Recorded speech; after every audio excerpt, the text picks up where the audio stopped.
Grazzi, Sur President. Ottimizmu. Dik hija l-kelma kruċjali li bija aħna bħala gvern qegħdin niġu llum quddiem il-poplu. X'jaħsbu? L-eluf ta' familji Maltin u Għawċin, il-maġġoranza silenzjuża li llejla qiegħda tarana fid-djara dwar il-futur tagħha u ta' pajjiżna. Tinsab ottimista. Tinsab ottimista li l-pajjiż miexi fid-direzzjoni t-tajba u li l-ħajja tagħha ukoll din is-sena tjiebet u s-sena d-dieħla ħatmur aħjar. Dan mhuwiex gvern perfett. Nagħmlu l-iżbalji tagħna. Iżda n-nies jafu li dan huwa gvern li għandu enerġija, rieda, dinamiżmu u onestà li imexxi l-affarijiet il-qudiem, li nibnu fuq it-tajjeb li sibna imma li l-affarijiet illi mhumiex mixjin tajjeb inbidluhom u mmexxuhom il-qudiem. Qed jistennew aktar bidla min-naħa tagħna. Qegħdin jaraw din il-bidla. Jarfu li dan huwa gvern illi qiegħed jaħdem sabiex itejjeb il-kwalità tal-għajxin tagħhom, ta' wliedhom, tan-nies li huma l-aktar eżis tagħhom. U minna l-politiċi ma jistennewx diskorsi ultrapartiġjani li jistgħu jiskurjaw xi punti politiċi. Dak huwa parti iva mill-politika, ma jistennew li ngħidulhom fejn irridu nieħdu dal-pajjiż, fejn irridu nieħdu l dawn il-familji tagħna, x'tip ta' futur irridu illi nipprovdu għall-eżis Maltin u Għawċin tagħna. X'kienu qed jistennew minn dan il-budget? Kienu qegħdin jistennew budget li joħloq il-ġid. Kienu qed jistennew budget illi jinkoraġġixxi x-xogħol. Kienu qed jistennew budget illi jaqta' l-abbużi mill-benefiċċji soċjali.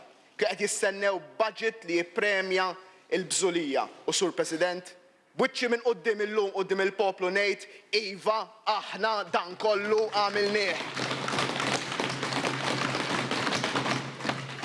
Dan huwa l-ottimizmu illi jmexxina li poġġina hawnhekk illum li niġu quddiem il-poplu, li għandu għażla ċara bejn attitudni pożittiva u attitudni negattiva. Aħna qatt ma ħanejdu li sibna kollox diżastru. Ħadd ieħor forsi jgħid l-affarijiet, jipprova li jġibna anġli u demonji. Le, kulħadd għandu l-problemi tiegħu, kulħadd għandu d-difetti tiegħu, dal-gvern għandu difetti tiegħu, imma għandna dik l-enerġija il-kbira li kapaċi u rridu għandna rrieda li nikkorreġu l-iżbalji tagħna stess u mingħajr arroganza naraw kif nimxu il-qudiem. Jien ħanitkellem illejla, Sur President, dwar dak li interessa veru lill poplu Malti u Għawċi. U l-ewwel ħaġa li interessahom in-nies huwa x'għamilna matul din is-sena. Din is-sena l-ewwel darba wara d-diskors tal-budget tas-sena li għaddiet, ġejna quddiem il-poplu b'rapport dwar l-implementazzjoni. Qednilhom lin-nies aħna mhux biss tkellimna, wettaqna 80% tal-proposti kollha, tal-miżuri kollha li ħabbarna s-sena li għaddiet aħna wettaqnihom, Sur President. U din hija bidla fil-kultura wisq żmien f'dan il-pajjiż. Konna mdorrijin politiċi li jitkellmu li jħabbru affarijiet u mbagħad ma jseħħux. Dan il-gvern huwa differenti, dan il-gvern iwettaq dak illi iwiegħed.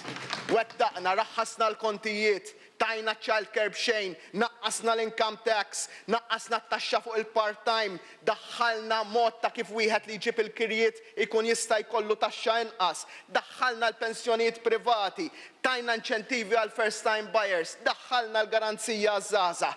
Wettaqna strateġija ta' tkabbir ekonomiku bla preċedent, strateġija fit-tul illi il-poplu tagħna, il-familji tagħna qegħdin jħossu f'wiethom, qegħdin jħossu fil-ħajja tagħhom ta' kuljum. U r-riżultati jidhru. Illum għandna l-ogħla rata ta' nies li qatt kellna f'pajjiżna jaħdmu. Għandna l-inqas rata ta' qatt fl-istorja ta' pajjiżna. Għandna l-inqas rata ta' għoli tal-ħajja fl-aħħar 30 sena. Għandna deficit taħt kontroll u finanzi li qegħdin jissudaw. Għandna konfidenza fost il-konsumaturi u n-negozji. Għandna negozju mill-aqwa fit-turiżmu, fis-servizzi finanzjarji, fil-gaming, fil-kostruzzjoni mill-ġdid. Xorta qatt fadal xi jsir. iżda ninsabu mixin fid-direzzjoni it-tajba. Is-sena li għaddiet il-ħabib tiegħi il-kap tal-oppożizzjoni u xorta ngħidlu ħabib tiegħi għal xqal il-bieraħ dan huwa l-iskambju politiku illum jippermetti li nagħti ftit lura ma ġara xejn. Il-ħabib tiegħi il-kap tal-oppożizzjoni għalli il-bieraħ u s-sena l-oħra qal fuq il-miżuri li għadni kif qedtilkom. It-traħis fil-kontijiet, iċ-child care b'xejn, it-taxxa mnaqsa, it-taxxa nieqsa fuq il-part-time. Sena oħra qalilna il-verità hi li l-miżuri tajbin ta' dan il-budget jiswew il-flus. U li l-pajjiż m'għandux il-mezzi finanzjarji biex iħallas għalihom. Li kieku kien għal Simon Busuttil dan kollu ma seħx għax hawn dan il-gvern dan kollu llum huwa realtà, Sur President. Budget tal-elezzjoni kif qalilna is-sena li għaddiet, ma nafx ħajsejjaħlu din is-sena. Din is-sena qal li ma jridx jitkellem dwar il-budget. Aħna l-importanti għalina mhux li n-nies jitkellmu dwar il-budget, imma li n-nies jħossu d-differenza fil-ħajja tagħhom mill-budget li wettaqna.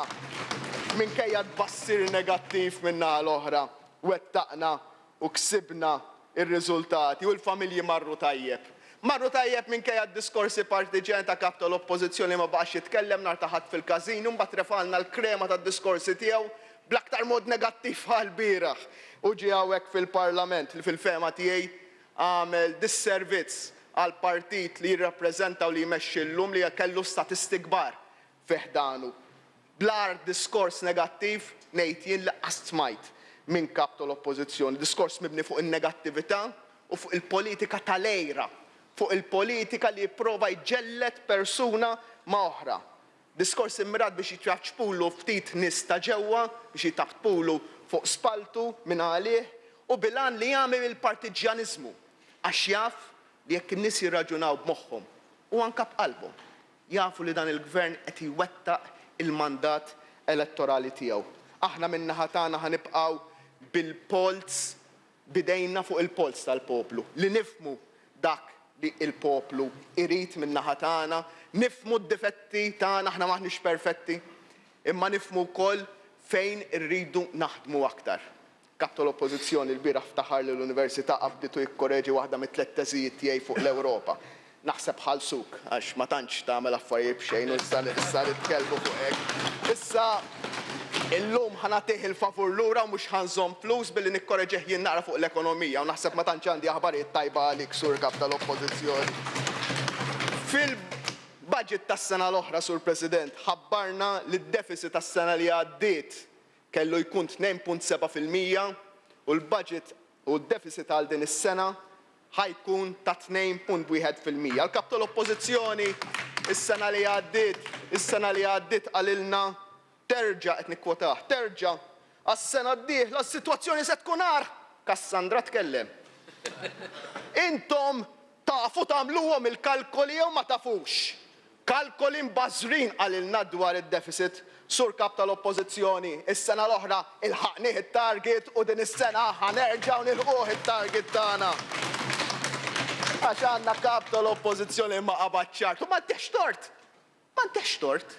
Għax u qed ikejjilna b'xibru. Għax meta kien hemm min-naħa l-oħra fil-gvern, il-partit li tiegħu kien viċi kap, kienu pereżempju fl-2007 qalulna id-deficit kellu jkun 70 miljun. Tafu kemm kien? Dakinhar 258 miljun. Tonio Mars Merġ 188 miljun dakinhar tiftakar ton. Umbagħad fl-2012 għalilna li d-deficit kellu ikun ta' 214 miljun. Mars Merġ 110 miljuni oħra. Araħna ngħidulek id-deficit 2.7 u 2.7 kien id-deficit din is-saħat 2.2 u 2.1 ħajkun għaliex aħna nafu kif immexxu l-ekonomija tal-pajjiż minkejja id-deficit ta' kredibilità li ħallejtu fija l-pajjiżna mal-Unjoni Ewropea. U waħda mill-ikbar ġlidiet ta' kuljum li jkollna huwa li nikkonvinċu lill-Kummissjoni Ewropea. U għadha mhix ġlieda mirbuħa. Illi aħna differenti mill-gvern ta' qabel. Illi jgħidulna ta' qabelkom kienu jgħidulna ħafna dwar riformi u bidliet u qatt ma kienu jaslu. U għan qed ngħidulhom aħna differenti, bdejna nurruhom f'dan is-sena u nofs illi aħna verament differenti. Xorta fadlilna x'namlu, xorta fadlilna x'naħdmu. Għaliex ukoll qegħdin f'sitwazzjoni fejn xi kultant neħlu ma' ħadd ieħor fejn il-Kummissjoni Ewropea biex tagħmel eżempju fil-pajjiżi l-kbar iddaħħal lilna iż-żgħar fin-nofs. Ma ġara xejn. Dik hija parti mis-sistema u aħna din is-sistema naħdmu biha. U qalulna issa f'daqqa waħda skoprew id-dejn. Dawn li kienu jgħidulna li d-dejn iħallsuh uliedna u ulied issa f'daqqa waħda qed taħraqhom il-kuxjenza għad-dejn. Id-dejn tagħna żdied terz minn dak li żdied fl-average Ewropew. F'sena waħda naqqasna d-dejn fuq is-sena ta' qabel fuq l-2013 192 miljun. U wara min irid jitkellem Tonio Fenek, il-ħabib tiegħi ieħor. Waħdu kien l-iktar ministru fl-istorja ta' pajjiżna li żied id-dejn taħtu d-dejn żdied b'50%. Żiedu b'1700 miljun kemm dan ministru, 300 miljun minnhom fit-3 xhur tal-kampanja elettorali li għaddiet. Aktar żied dejn milli ġab voti fil-verità. Inkredibbli, u ġej jgħidilna fuq id-dejn. Mhux bil-fors li s-sena li qed jikkwota bija l-kap tal-oppożizzjoni kellna ħafna dejn, qabbejtuhulna intom dak id-dejn u aħna qegħdin hawnhekk biex insolvuha l-problema. F'sena waħda waqqajnieh bi kważi 200 miljun. L-iktar ħaġa importanti biex issolvi d-dejn huwa li jkollok sitwazzjoni ta' deficit sostenibbli. U aħna qegħdin nimmirraw li jkollna u hija mira ambizzjuża. Wieħed mill-inqas deficits fl-istorja tal-pajjiż għas-sena d-dieħla. Hija triq għat-tela. Imma aħna maħniex ħanaqtaw qalbna. Għandna dak li jinkoraġġina riżultati ekonomiċi li huma fost l-aħjar li qatt kellu pajjiżna b'ġenerazzjoni sħiħa. L-Unjoni Ewropea għaltilna smooth sailing in choppy waters. Growth in the first half of 2014 higher than anticipated and is expected to remain strong over the forecast horizon. U nista' nagħmel sagħtejn illum nikkwota lilhom lil Fitch, il-Moody's, il-Standard & Poor's, l-IMF, ma għalija l-aktar credit rating agency importanti huma n-nies. In-nies li qegħdin f'darhom, il-familji li qegħdin f'darhom, id-negozji, xi jħossu ta' kuljum f'buthom. U naf li l-affarijiet mhumiex perfetti għal kulħadd, naf li ħafna nies qed jħossu l-affarijiet sejrin aħjar. Imma naf li hemm nies oħra li għadhom mhumiex qegħdin jħossu d-differenza. U aħna qatt ma ħankunu qegħdin nagħmlu rasna fir-ramel li naħsbu li wasalna. Ix-xogħol li għad fadal li jsir huwa kbir. Ma jingburi li f'din is-sena u nofs irnexxielna nagħmlu bidliet ewlenin fosthom il-mażra li kienet lena Malta li permezz tagħha bdejna inbidlu verament id-direzzjoni u r-riżultati qegħdin jikbru. Dawn il-credit rating agencies kollha, dawn ir-rapport, ir-riżmi ta' karti li ħarġu fuqna wara li jiġu jeżaminawna tibda tara ta' mijiet eluf ta' kliem ikun hemm. Kelma waħda ma ssibx. U dik il-kelma sur kap tal-oppożizzjoni hija bailout, ħadd ma jgħidilna fuq il-bailout. Għax inti kontettilna. I am convinced that should Labour be elected, we'd be knocking on Europe's door for a bailout in a year or two. Fadallek 4 xhur issa vowx, imma nista' nassigurak li bix-xewqa ħatibqa' dawn mhux qed jaraw il-bozzozz ħomor li qed jara jpettu il-kap tal-oppożizzjoni. Naħseb ta' qed jarahom jpettu l-bozzozz il-ħomor, id-dar ċentrali, għax jisu Christmas tree ġaba. Christmas tree bil-falliment finanzjarju tal-inqas ma jkollhomx għalfejn iżejnu issa dal-miliet, għax diġà għandhom biżżejjed bozzozz jpettu. U jien naħseb li n-nies, speċjalment il-partitarji nazzjonalisti jgħidulek fejn marru dawk il-flus tal-coffee mornings li kienu joħorġu hekk mill-bwieti jisom dik 10,000 minn hawn. Min fuq irid li t-taxpayers jagħmlulu bailout lilu u jien ngħidu l-kap tal-oppożizzjoni. Fil-verità, il-bieraħ tkellem ħafna fuq il-ħrejjef fuqna n-nies ħarwenin u ma nafx qal iktar. Jien ħan nitkellem fuq ir-realtà mhux fuq il-ħrejjef. U r-realtà hija illi illum il-ġurnata il-pajjiż sejjer aħjar.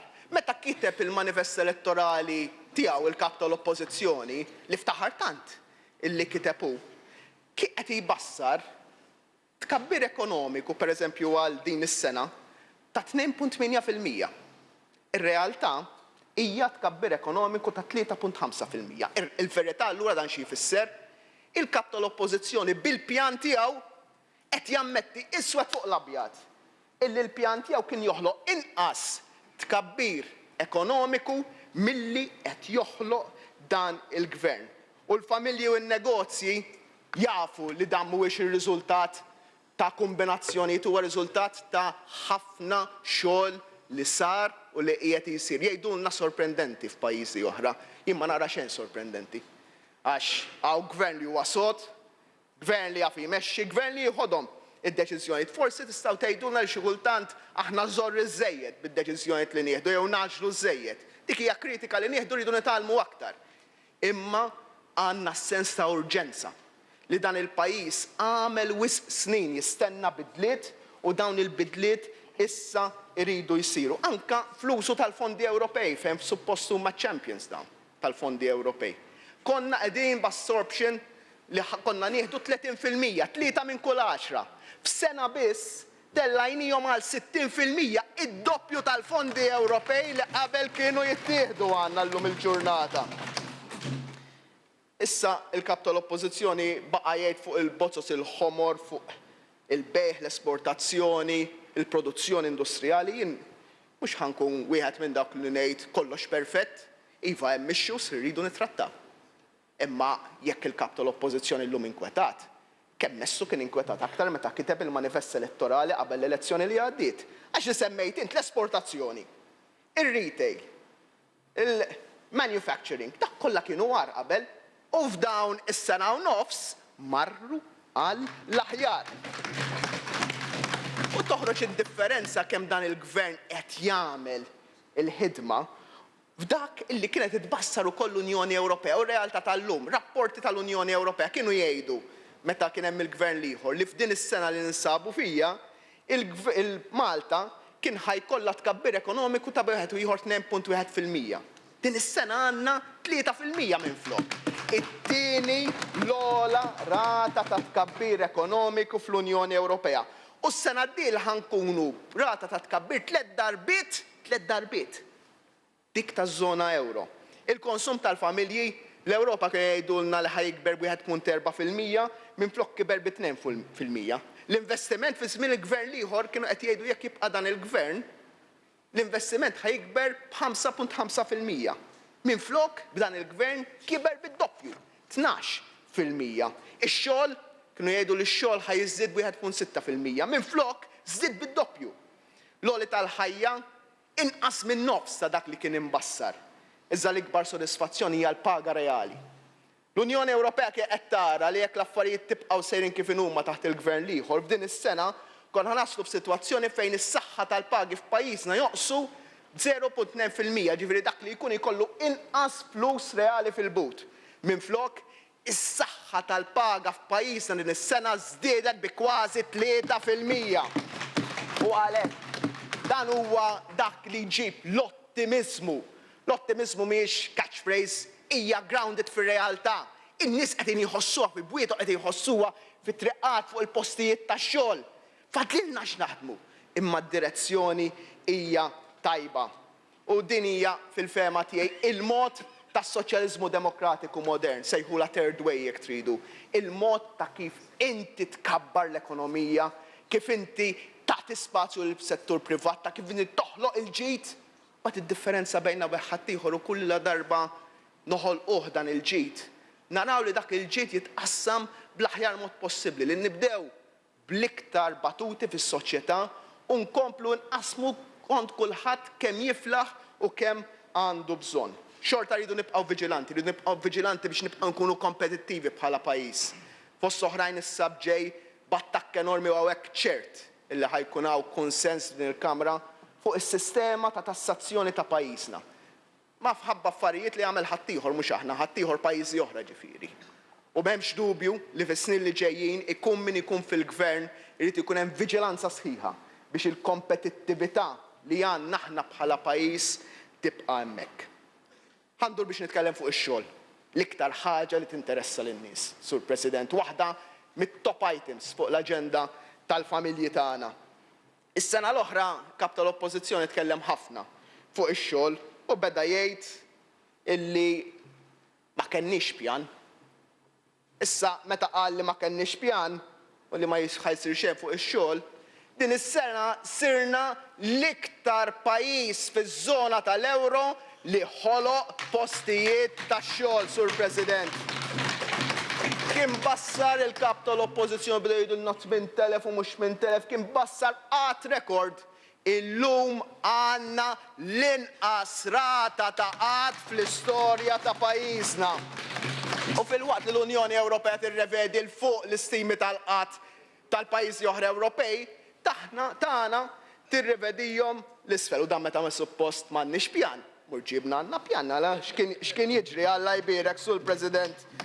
Din il-verità il-kap tal-Oppożizzjoni m'għandunax l-istrateġija ekonomika għat-tul tagħna, ibbażata fuq it-tnaqqis tal-prezzijiet tal-enerġija, fuq suq tax-xogħol flessibbli u li jkun aktar miftuħ, fuq l-involviment tas-settur privat u fuq ir-riformi strutturali li verament dan il-pajjiż għandu bżonn. U fix-xogħol irrid ngħid ma tantx uritna sitwazzjoni sabiħa. Matul il-leġislatura li għaddiet, il-qatt żdied persuna kuljum. Kuljum li għaddi qed tiżdied persuna oħra fuq il-lista ta' nies qiegħda. Żdiedet l-ammont ta' żgħażagħ qiegħda. Il-postijiet tax-xogħol fil-manifattura fil-leġislatura li għaddiet naqsu b'1500. F'inqas minn 500 jum dan dawwarnieh. F'dawn l-ewwel 500 jum ta' dan il-gvern dawwarna r-rota, biddilna id-direzzjoni. U meta affaċċjat din ir-realtà, il-kap tal-Oppożizzjoni jgħid li mhux biżżejjed. Mela ħanagħmlu biċċa xogħol.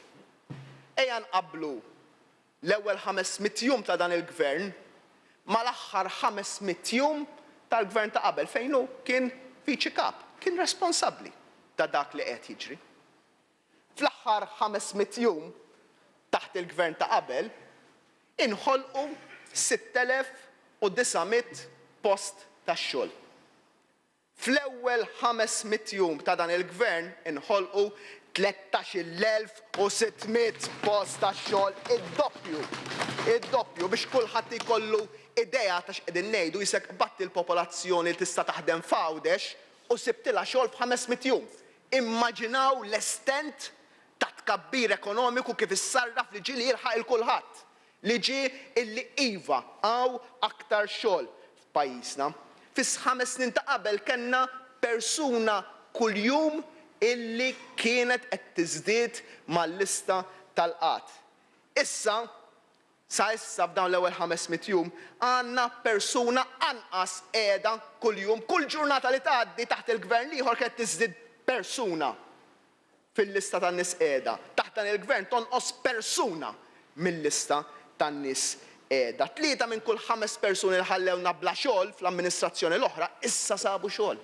Issa sabu x-xogħol. U issa qalbhom qed taħraqhom għall-manifattura. Qed taħraqhom qalbhom għall-fabbriki. Imma nafx fejn kien il-kap tal-Oppożizzjoni meta sieħbu kien jgħid u jilgħab l-imħatri kemm ħajgħalqu fabbriki. Aħna qatt ma labnihom dawn l-ħatri, anzi aħna dejjem konna verament nemmnu li l-qasam tal-manifattura għandu futur. Fadal xi jsiru hemm l-isfidi. Imma qabel konna qegħdin nitilfu. Fl-ewwel 500 jum ta' dan il-gvern sibna sitwazzjoni fejn qabel fl-aħħar 500 jum qed jintilfu ġob kuljum fil-manifattura. Aħna ħloqna ġob kull jumejn fil-qasam tal-manifattura u fadal xi jsiru jridu nkomplu ngħinuhom lil dawn l-investituri. Ngħinuhom l-aktar bit-tnaqqis fil-kontijiet tad-dawlu tal-ilma li huwa xi ħaġa li ħatatihom cushion, ħatatihom spazju, ħatatihom mod ta' kif ikabbru l-kompetittività tagħhom. Kumpanija waħda qalet pubblikament, kumpanija waħda 900,000 euro ħatifranka minn din il-punt wieħed minn dan il-punt kruċjali ta' tnaqqis tal-kontijiet tad-dawl u tal-ilma. Mbagħad jekk ma ħarsux ukoll lejn Għawdex f'500 jum ħloqna 750 84 post tax-xogħol. Ħloqna id-doppju tal-postijiet tax-xogħol li nħolqu fil-5 snin ta' qabel f'terz ta' żmien. Immaġinaw f'Għawdex. Inħolqu 1200 post tax-xogħol ġdid fil-ħwienet u bla dubju ta' xejn. Dan huwa l-mod ta' kif ħankumlu għaddejjin il-qudiem. Dan huwa l-mod ta' kif insiru l-aqwa fl-Ewropa, Sur President. U l-iktar hemm ħaġa importanti barra x-xogħol huwa x'jifdallu l-ħaddiem fil-but tiegħu wara l-ġurnata tax-xogħol. U hawnhekk hemm l-aħbarijiet it-tajba wkoll. U hawnhekk jikber l-ottimiżmu tagħna li nkomplu nippremjaw il-bżulija, Sur President. Matul l-ewwel nofs ta' din is-sena, l-għoli tal-ħajja żdied 0.4%. Żdied qisu b'€1.44 fil-ġimgħa meta niġu għal prezzijiet. Iżda fl-istess ħin il-pagi żdiedu bi kważi 3%, ġifieri żdiedu b'9.75 €. Ifisser li l-ħaddiem medju bħalissa f'pajjiżna matul l-ewwel 6 xhur ta' din is-sena għandu saħħa tal-pagi ta' aktar minn €8 aktar fil-ġimgħa taħt dan il-gvern. U Sur President, dan huma fatti. Dawn huma fatti li jmorru lil hinn mill-kwistjoni tal-kumpens tal-kola, il-kola ma jiżżied hija kumpens. Tkun qed tagħtik dak li ttieħedlek is-sena ta' qabel. Ġifieri meta jagħtik €3 kumpensa żieda l-għoli tal-ħajja ma tak xejn. Għax is-sena ta' qabel ikun jfisser li jkun ħadlek €3 mill-but f'żiediet fil-prezzijiet. U din is-sena kienet żieda żgħira. Veru, Sur President, żieda li hija ħirġa minn mekkaniżmu ta' 58 ċentesmu. Aħna stajna għadna u iva mhux dak li ħareġ il-konvent aħna le minflok morna sabiex tajna xi ħaġa aktar. Tajna lil poplu li hija kważi bla preċedent. Kienu ilu ma jkun hemm xi bonus, tajna bonus mhux taxxabbli lil ħaddiema kollha, lil full-time u part-time prorata, lil pensjonanti kollha, lil kull min qiegħed fuq il-benefiċċji soċjali kollha, lill-istudenti prorata bonus ta' €35 fil-ġimgħa u ma bejniex lis-settur privat dik il-pezz, dak il-pis. U dan qed jgħidulna li mhuwiex biżżejjed. U mela ma nafx l-affarijiet qatt huma biżżejjed mela ma mmurx is-supermarket ma mmurx għand tal-ħaxix, ma nafx l-affarijiet qatt huma biżżejjed.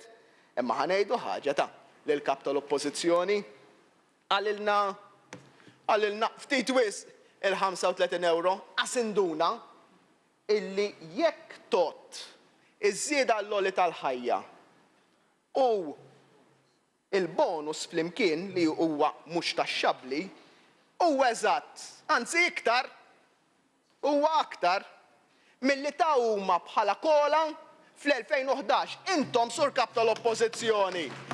Żieda l-għoli tal-ħajja fl-2011 tajtu b'kollox €60. Aħna illum il-ġurnata meta ma konniex obbligati tajna lil poplu €65 aktar. Jiġifieri meta tgħid li huwa insult u mhux biżżejjed l-ewwel qed tajja l sieħbek stess għas sieħbek ta' inqas milli qed tgħidilna li tajna llum. U issa Tonio Fenek ħareġ boħra għalilna misna mill-kola naqqasna l-effett tal-kontijiet tad-dawl. Miskom tajtu żieda qas li kieku ma raħsux il-kontijiet tad-dawl. Għamilnieh il-kalkolu ta' ton. Kien jiġi li rridu nagħtu lin-nies €60, aħna mhux 60 tajnihom, €65 tajnihom, xorta tajnihom aktar. U jiġu jgħidu u mhux ta'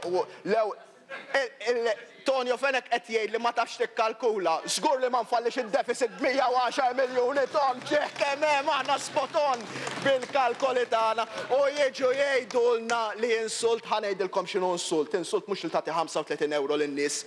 Insult li tintaxxa l-minimum wage kif għamiltu intom. U dak in-nhar meta ntaxxajtu l-minimum wage lil kull min għandu minimum wage neħħejtulu, mhux tajtuh, neħħejtulu €60 minn butu. Miskom tistħu tiġu titkellmu b'dan il-mod illum, miskom tistħu. U aħjar il-kap tal-Oppożizzjoni jara x'qed jgħidu ta' madwaru. L-iktar nies li huwa qrib tagħhom dawn. Kellna Stefano Mallija fit-Times fit-13 ta' Novembru qal the government has intimated that it will be assisting the most vulnerable. This in itself is a praiseworthy approach which, however, could carry with it considerable perils. A straightforward top-up would send a precedent from which a future government will not be able to withdraw. Qed jgħidilna Stefano Mallija li mbuttaħ tant Dr. Busuttil biex jitla fil-Parlament Ewropew. Ma telax, imma mhux affarina dak x'għamel jew ma għamilx. Imma l-iktar wieħed li jafda minn kulħadd qed jgħidilna illi ma kenniex nagħtu bonus lin-nies. Mela sew jiġi l-kap tal-oppożizzjoni jgħidilna li mhux biżżejjed wara kien intaxxa lin-nies. U sieħbu jgħidilna biex ma nagħtu xejn intom titkellmu bejnietkom jew ma titkellmux bejnietkom. L-uniku mod illi l-kap tal-oppożizzjoni sab biex jipprova jattakka l-istrateġija tax-xogħol qed jaħseb li mhux ħanitkellem fuq hekk. Imma ħanitkellem fuqha head on. Hija l-akkuża puerili illi x-xogħol żdied għax daħħalna nies mal-gvern. Mhux hekk qed tgħid. Naraw ħaġa għax naħseb li onestament dħalt f'ħajt imkaħħal bil-konkos. U konkos sod mhux bħal dak tal-Mater Dei, u dak tal-oppożizzjoni. Mela l-ewwel nett dim il-ġdid li t-leminija ma tafx tgħid li t-xellugija. L-ewwel ħareġ jgħid li 4,000 post tax-xogħol u daħħalna 4,000 ruħ, u mbagħad il-partit tiegħu għedu 30 minuta wara joħroġ jgħid li 2000. Ejja nibdew bir-razzjonal tal-kap tal-oppożizzjoni. Ir-razzjonal tal-kap tal-oppożizzjoni hija din. Jekk jien għandi 5 ħaddiema tal-gvern, jonqos li wieħed u nżid wieħed skontu qegħdin +1. Ġifieri jekk it-tfal tiegħi li qegħdin grade 4 imorru jgħidu lit-teacher tagħhom li 6 minus 5 is equal to 2 tagħtihom 0. Għall-kap tal-oppożizzjoni immaġinaw le tax qed jgħid. Ikollok 5 ħaddiema, jirtiralek wieħed u ddaħħal ieħor minn flok u 6 ħaddiem mal-gvern. Hekk qed jirraġuna. Ma nistax, wieħed inkredibbli dan it-tip ta' raġunament, immejja neħduh għal grazzja tal-argument għax anke minn għamilulek dal-kalkolu daħlek fajt sur kap tal-oppożizzjoni. U ħanibda ngħidlek għaliex ħaġa. Mela l-ewwel ħaġa li qed jassumi il-kap tal-oppożizzjoni u qalilna l-bieraħ qalilna għax mal-gvern irtiraw 2000 ruħ, u mbagħad qalilna 1500, mbagħad 1600. Min qed jien konvint li ma għamilthomx dal-kalkoli, onestament. Min għamillek dal-kalkoli jien naħseb li tagħtih il-payoff. Tgħid għaliex. Għax m'għandunax li din is-sena żdiedet l-età tal-irtirar. U n-nies ma jirtirawx ta' 61 imma jirtiraw ta' 62. Jiġifieri fl-ewwel 19-il xahar mhux 2000 jew 1500 jirtiraw, 600 ruħ jirtiraw minn mal-gvern għandek żball diġà ta' nofs fin-numri. Jiġifieri kieku s'issa out of point. Qed li kan ikkorreġ, out of point. Laqas inkompli nikkorreġija l-karta tiegħek kieku Alla jbir, out of point. Ejja, ħankomplu, ejja ħankompli l-istess, ħanatik ejja ngħidu issa ma rajtix, ejja dak l-isbal. Nibżaw għalikux. Mela, ejja nikkomparaw l-aħħar 19-il xahar tal-gvern ta' qabel ma dawn l-ewwel 19-il xahar, 500 jum ma 500 jum. Nagħmluhom il-kalkoli. Mela, fl-aħħar 19-il xahar tagħkom jekk nużaw il-kalkolu tiegħek, issa l-kalkolu tiegħek ħanuża. Daħlu mal-gvern 2485 ruħ. Fl-ewwel 19-il xahar ta' dan il-gvern daħlu 2793. Tgħidu mela daħlu 300 ruħ ekstra, proven, issa mhux 2000 iktar ta' 300. Ħanaslu għalija wkoll, ħanaslu għalija wkoll. Mela minn dawn l-2793 għandek 725 tal-arriva. X'nagħmel ħallihom barra? Sinjuri li taħdmu mal-arriva li kieku kien il-kap tal-oppożizzjoni wara l-ġabilna dal-busullotti kollha, intom spiċċajtu bla xogħol kieku. Għax qed jgħidilna li ma kenniex nagħmlu hekk inħallu l-kulħadd jidlef xogħol u barra bid-daqq u x'hekk. Hekk irid il-kap tal-oppożizzjoni. Imbagħad kellna 529 oħra li huma impjegati fil-qasam tas-saħħa, ikteb ħalli tieħu nota. 529 oħra impjegati fil-qasam tas-saħħa, 441 impjegati fil-qasam tal-edukazzjoni. U let me dispel another myth. Dan il-mod ta' kif jitkellmu jisom jitkellmu jisnaħnu daħħolna il-bosus li hekk. u nisu li ma nixxirriduhom messaġġiraw kollox. Fl-aħħar 19-il xahar tagħkom daħħaltu 787 ruħ illi ma kellhom bżonn tal-ebda kwalifika għal ġob tagħhom. Aħna fl-istess perjodu daħħalna 461 ruħ li ma kellhom bżonn l-ebda tip ta' kwalifika. Ġifieri l-maġġoranza tan-nies illi daħħalna kienu nies bi bżonn ta' kwalifiċi u nies illi għandna bżonnhom. Ġifieri xi jfisser?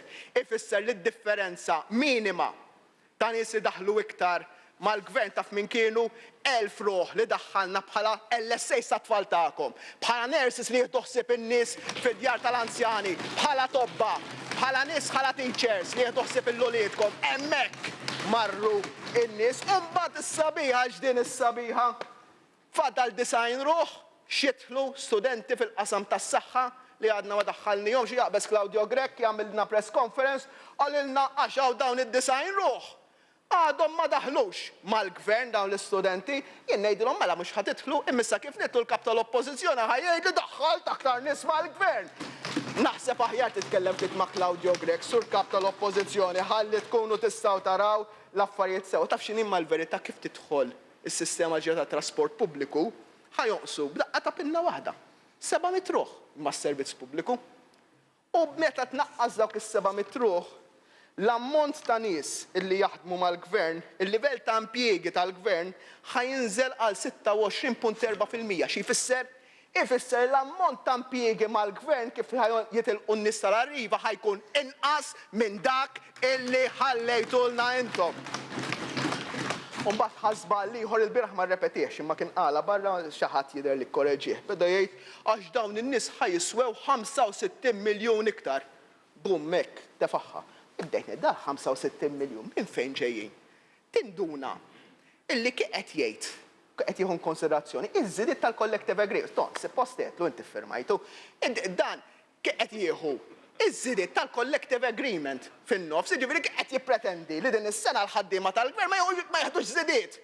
U Alla jbierek daħħalhom bħala parti mill-istima fik il-ħobs ukoll il-ħaddiema u tixtatihom iż-żidiet aħna ħankomplu ninvestu fl-edukazzjoni, ħankomplu ninvestu fis-saħħa. Imma laħkont fija għax dan jisu vizzju li jintired li tipprova ssib numru u mbagħad iddur miegħu kollox. Qabdetni kurzità din il-ġimgħa. U għedt bħal dan l-iskambju li jkolli ma' Dr. Gonzi, dejjem kien jgħid 20,000 post ta' xogħol f'5 snin, 20,000 post ta' xogħol, jaf kemm qed inti wkoll fil-mass meetings, f'5 snin ħloqna 20,000 post ta' xogħol. Jien qedtilhom isma' użaw naqra l-kalkoli li kien juża Dr. Gonzi. U għejduli li ma naqbilx miegħu onestament. Imma li ikun għamlu l-istess kalkolu. La dawn ħolqu 20,000 post ta' xogħol f'5 snin. Aħna f'sena u nofs kemm ħloqna postijiet ta' xogħol. U jħsib li ħajjgħidu jien naf 5,000 jien xtejt isma'. Forsi tagħmel naqra aħjar minn ta' qabel. Għax la ħadd ieħor ħoloq 20,000 f'5 snin, tgħid 20,000 fis-sena. Ħadd ieħor 20,000 f'5 snin. Aħna f'sena u nofs bl-istess kalkolu ħloqna 15,000 post ta' xogħol sul President. 15,000 post ta' xogħol u dan għaliex qegħdin nagħtu inċentivi. Qed nagħtu inċentivi għall-impjiegi u din hija l-kisba il-kbira ta' dan il-gvern li b'dak li qegħdin nagħmlu qegħdin ninċentivaw aktar nies joħorġu jaħdmu child care b'xejn. Kemm kienet pis għall-familji illi jmorru jaħdmu u biex jmorru jaħdmu ma jkollhomx ma fejn iħallu lil ulidhom. Qed iżomm mażra ma' ħafna nisa speċjalment li ma setgħux jkomplu l-karriera tagħhom. Missu mhux soċjalment ġust dan il-budget li ħajkompli b'din il-miżura u din il-miżura ġib sfida magħha. Għax fil-waqt li qed noħorġu aktar nies fil-post tax-xogħol qegħdin innaqsu l-qatt. Allura ra kemm iridu noħolqu aktar postijiet tax-xogħol għall-familja li tgawdi mill-child care b'xejn ta' kif ifisser mill-inqas 4,000 euro aktar f'buta. 4,000 euro aktar illi tista' tinvestihom fil-familji tagħha. U issa tajna imbuttatura enormi oħra. Qegħdin nagħtu benefiċċji ġodda għal min qed joħroġ waħdu jew single parent min qed jgħix waħdu jew inkella koppja li joħorġu jaħdmu tnejn. U nagħti eżempju sempliċi, sejr. Tnejn min-nies bil-minimum wage. Tnejn min-nies bil-minimum wage mhux ħanajdulhom ħantukom xi ħaġa żgħira. Tnejn min-nies bil-minimum wage li joħorġu jaħdmu qed nagħtuhom bonus ieħor ta' 1000 euro kull wilt jekk joħorġu jaħdmu. 1000 euro kull wilt u inċentivi għal min jimpjega persuni żvantaġġjati. Ħankunu qegħdin nagħtu aktar benefiċċji għal min jimpjega persuni li għandhom il fuq minn 45 sena li ma jistgħux jisibu xogħol. Dawn huma kollha benefiċċji illi permezz tagħhom qed noħorġu aktar nies fil-post tax-xogħol u permezz tagħhom qegħdin noħolqu aktar ġid. Il-bieraħ il-kap tal-Oppożizzjoni intilef f'dadija politika partiġjana. U meta għamel hekk nesa jitkellem dwar il-familji. Nesa jitkellem dwar in-negozji. Nesa l-affarijiet li qegħdin jiġru. Nesa l-effett fuq il-familji tagħna faxxa sħiħa li din is-sena ħatkun qed terġa' toqsilha t-taxxa għal 25% xi ħaġa li huma ilhom jgħiduha mill-2008 li ħajamluha. U għamlu 6 snin ma għamluhiex. Aħna għamilnija f'sena. Għamilnija f'sena u tajna lil dawn il-familji 19 miljun euro oħra.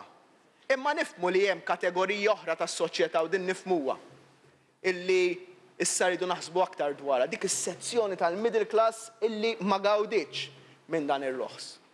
U issa l-poplu, l-kap tal-Oppożizzjoni qalilna l-poplu ma jitkellimx dwar il-budget.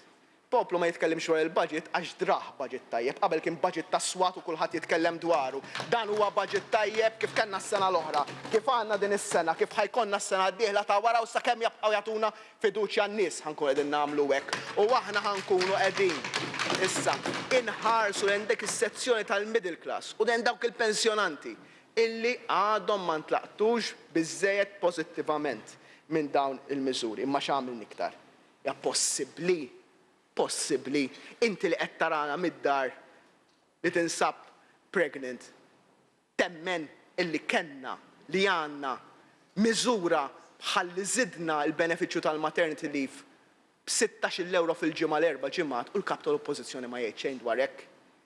Il-min huwa self-employed, mara li hija self-employed, tajnija l-istess dinjità ta' mara impjegata. Taf kemm tajnija żieda mara li hija self-employed qed jaraw noħud minnhom. Żgur il-lejla. Jekk inti mara self-employed u ħad toħroġ pregnant, taf kemm ħajkollok żieda fil-ġimgħa, 73 euro fil-ġimgħa ta' tajna żieda, 73 euro fil-ġimgħa tajna żieda. U mbagħad x'għamilna iktar? Għamilna tajna għotja lill-pensjonanti, lill-anzjani din is-sena wkoll ta' min għandu iktar ma' 75 sena, ta' 7 sena. Tajna ċans li min qiegħed jaħdem u għandu l-bolol nieqsa jista' jħallas b'5 snin bolol blura u dan huwa kruċjali għal ħafna nies. Tafx qed ngħidulkom hawnhekk u dal-kap tal-Oppożizzjoni jinsija u ma tkellimx dwarha li min m'għandux biżżejjed bolol imħallsa biex jkollu pensjoni tajba, issa tajnik iċ-ċans li tħallas dawk il-bolol nieqsa ħalli tkun tista' ttajjeb il-pensjoni tiegħek. U taf x'għamilni iktar għax ikun hemm speċjalment nisa illi matul ħajjithom illum anzjani, matul ħajjithom ikunu ħadmu ftit jew ħadmu ħafna wkoll u l-employer tagħhom ma kienx ħallsilhom il-bolla u jħossuhom iffrodati.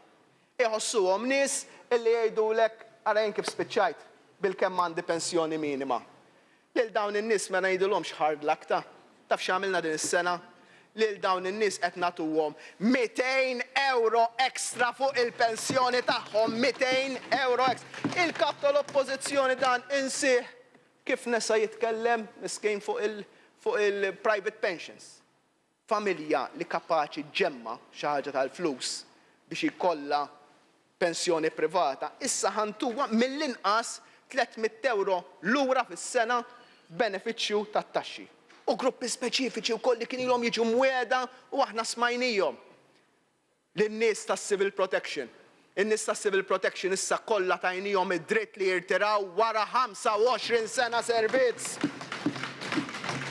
Irranġajna l-pensjoni tal-ħaddiema tat-tarzna, nies li kienu minsijjin, nies li tajnihom issa d-dinjità ta' pensjoni kif jixraqilhom. Komplejna naħdmu fuq tas-servizzi. Mhux ħaninsew lil tal-korpi kif waslet id-daqqa ta' dawn twasal id-daqqa tal-oħrajn ukoll lil ħaddiema tal-ex ħaddiema tax-xatt ukoll ngħidilhom dan huwa programm ta' ħidma roadmap ta' 5 snin u qegħdin naslu pass wara l-ieħor. Kap tal-oppożizzjoni kollha nsihom lil dawn in-nies. Imma l-aktar ħaġa li skandalizzajt ruħi li l-bieraħ il-kap tal-oppożizzjoni ma kellux kelma waħda xi jgħid dwar iż-żgħażagħ.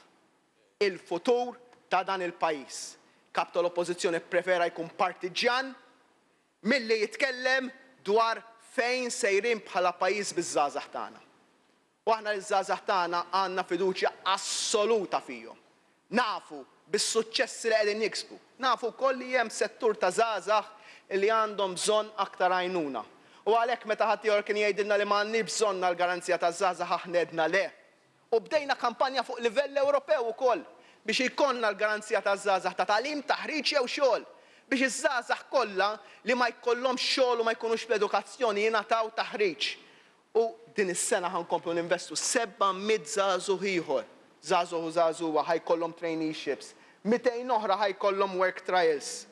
Naqqasna il-qatt fost iż-żgħażagħ sur President bi 30%. 30% inqas qatt fost iż-żgħażagħ. U mbagħad morna l-bidla fil-mentalità u fil-kultura u hekk verament fejn iddiżappuntajt ruħi bil-ħabib tiegħi. Għamilna u ħadna wieħed mill-iktar passi kuraġġużi li n-nies ma jemmnux li politiċi f'pajjiżna lesti li jieħdu. Għax jgħidu hekk il-politiċi kollha jibżgħu għall-voti. Aħna ħadna riskju. Ħadna riskju anke meta jkun hemm min jgħidli li personalment din jista' jkun li taffettwa l-bażi elettorali tiegħek. Jien ngħid il-bażi elettorali li lil minnha hija n-nies bis-sens komun. U n-nies bis-sens komun u b'mod partikolari dak li jaqlaħħa u jikolha. Dak il-persuna li għadha filgħodu issa qed diġà qed iħares lill-arloġġ forsi wara li jara ftit partit ta' futbol u mbagħad irid jmur ħalli jaħseb għax għadha filgħodu li tiequ max-xogħol. Qiegħed jaqla ftit iktar mill-minimum wage kif tasallu ċekk tal-paga jkollu diġà t-taxxa maqluwa. Dawk in-nies jgħidulek mela sew, jien nikser dari kuljum biex nipprova ngħajjex aħjar il-familja tiegħi u mbagħad ħadd ieħor jisraq il-benefiċċji. Dik hija li inti tittakilja is-serq mill-benefiċċji hija waħda mill-iktar miżuri ta' ġustizzja soċjali illi tista' timmaġina. Għax il-benefiċċji qegħdin hemmhekk għal min veru għandu bżonnhom. U l-biera l-kap tal-oppożizzjoni pprova jilgħab il-logħba li jgħid ara min qed jieħu l-benefiċċji qed jgħidilhom ħallelin, aqra sewwa u jien konvint li taf taqra. U għalhekk naħseb li kont disonest il-biera aħna għedna min jisraq il-benefiċċji soċjali huwa ħallil għax dak li għandu dritt tal-benefiċċji soċjali kif diġà urejt. Aħna qed inżiduhom il-benefiċċji soċjali imma l-min għandu dritt.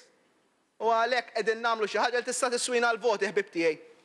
Imma ħanagħmluha li illi inbidlu l-kultura, li ngħidu lil żagħżugħa jew żagħżugħ ta' inqas minn 23 sena illi ġej biex tirreġistra ngħidu mela le m'għandukx il-benefiċċju imma trid tmur toħodli t-taħriġ. Trid tmur biex titgħallem sena. Trid tmur għat-training. Mur għat-training u ntik il-benefiċċju kollu. Anzi aktarx bit-training li ħantik ħassib xogħol. Imma jekk tgħidli ma rridx immur għat-training, mhux ħantik il-benefiċċju, id-dispjaċi tista' tgħedded voti kemm trid, imma m'intix ħatieħu l-benefiċċju. Għax mhux sewwa dan l-affarijiet. Mhux sewwa dan l-affarijiet. U onestament f'25 sena li il-partit tal-oppożizzjoni ħalla din il-qrada fis-soċjetà tagħna tibqa' tikber f'subculture ta' assistenzjaliżmu abbużiv u ma għamlu xejn anzi inkoraġġuha, aħna min-naħa tagħna qegħdin ngħidu f'dan is-sena u nofs lesti li nibdlu l-kultura ta' dan il-pajjiż, lesti li nibdew paġna ġdida f'dan il-pajjiż, lesti li nibdew għal-ħaddiema, għal-ħaddiem, għat-taxpayer onest li ngħidu ħanatu aktar benefiċċji lil min għandu bżonn, lil min hu marit, lil min ma jiflaħx, lil min ma jistax jsib xogħol, nagħtuk kemm hemm bżonn. Imma min jisraq mhux ħajsib kien. Forsi jsib kien fl-oppożizzjoni merħba bih imma hekk mhuwiex ħajkun qiegħed jsib kien. Anzi, qed nagħmlu aktar faċli. Is-single parents. Single parents illi sallum il-ġurnata kienet jibqgħu jieħdu l-benefiċċju jekk jieħdu l-minimum wage. Ifisser tax kien ifisser dak bibtijaj. Illi min jmur jaħdem, jew ma jiddikjaralek x'kollox, jew jaħdem bl-aktib tax-xogħol, għax inkella jaqatawlu l-benefiċċji aħna qegħdin ngħidu. Inti single parent, sibt xogħol, good luck to you. Ħanibqgħu nagħtuk il-benefiċċju. Ejja, let's come out in the open, ejja nitkellmu ċar, aħdem, aqla l-flus u aħna xorta ħankomplu ngħinuk biex tkunu tafu kemm mhuwiex ġlieda kontra min huwa ġenwin, hija ġlieda kontra min huwa dishonest li huma l-minoranza iżda li jxorbu ir-riżorsi ta' dan il-pajjiż. U ġie l-bieraħ il-kap tal-Oppożizzjoni jgħidilna kemm kiber il-faqar f'pajjiżna. Għax issa m'għadux perċezzjoni. Jien ngħid m'għandniex bakketta maġika li neqirdu l-faqar imma ħasba l-prinċipali. L-istatistika li qed jikkwota l-bieraħ kienet statistika ta' meta hu kien fil-gvern u mhux taħt dan il-gvern reġa' l-istess żball madornali. Meta f'5 snin taħt il-gvern li għadda, in-nies b'riskju ta' faqar żdiedu b'20,000 u saru kważi 100,000. Aħna jien dik mhix perċezzjoni, min kien hawn qabli kien jgħidilkom dik qed timmaġinawha, jien ngħid ir-realtà. Jien immur fil-familji kull ġimgħa bla daqta trombi, iva, naf bihom dawn in-nies u ħankomplu naħdmu fuqhom u iva qatt maħna ħandawru wiċċna għal din il-problema. U din hija waħda mill-modi ta' kif ma ddawwarx wiċċek illi tinċentiva għax x'inhi l-aħjar politika kontra l-faqar. Tnejn huma l-aħjar politiċi kontra l-faqar. Ix-xogħol u l-edukazzjoni. Dawk huma iċ-ċavetta għall-futur, mhux iċ-ċekkijiet. Iċ-ċekkijiet qegħdin hemmhekk biex jgħinuk iżżomm f'mument diffiċli.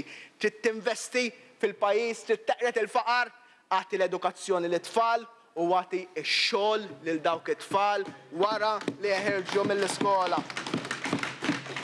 U għalhekk ma nistax nemmen jien kif il-bieraħ f'satejn u fuqhom il-kap tal-Oppożizzjoni ma jitkellimx dwar edukazzjoni. Ma jitkellimx dwar l-edukazzjoni. Suppost kien il-kavallo di battalja tal-partit tiegħu insih totalment. Inkredibbli. Iċ-ċavetta għal-futur ta' wliedna injorata għal kollox minn oppożizzjoni li qed timmira li terġa' tkun qed tikseb il-fiduċja tal-poplu. Aħna min-naħa tagħna nemmnu li l-edukazzjoni hija ċ-ċavetta l-mobilità soċjali ta' dan il-pajjiż. Qed ninvestu aktar. Żidna n-nefqa tagħna fl-edukazzjoni għas-sena d-dieħla b'41 miljun euro ieħor. B'ottimizmu qed nagħmlu ħdan, b'ottimizmu. U qed nieħdu passi bla preċedent, qedtilkom il-politika kontra l-faqar l-edukazzjoni minn din is-sena issa li qegħdin fija. Identifikajna 9,000 familja. b'22,000 tifel u tifla f'riskju ta' faqar. Lil dawn it-tfal qegħdin nagħtuhom lil dawn il-familji 400 euro. U taf għaliex imma qed ngħidulhom ħantukom dawn il-flus biex ngħinukom. Imma t-tifel jew it-tifla irid imur l-iskola. Għax hemm ċirku vizzjuż u marbut li tħalla minn ħadd ieħor jibqa' għaddej bejn tfal li ma jattendux l-iskola u tfal li jgħixu fil-faqar. U aħna rridu nkunu nafu, u rridu nafsu fuq dawn il-ġenituri. Irridu nafsu fuq dawn il-familji, tridu jmorru liedkom 95% tal-ħin l-iskola. U hemmhekk tieħu il-benefiċċju. Missa mhijiex miżura soċjali din, missu mhuwiex budget soċjali dan ukoll. U fl-istess ħin ħankomplu ninvestu f'iskejjel ġodda, mhux ħanitraskuraw l-iskejjel il-qodma.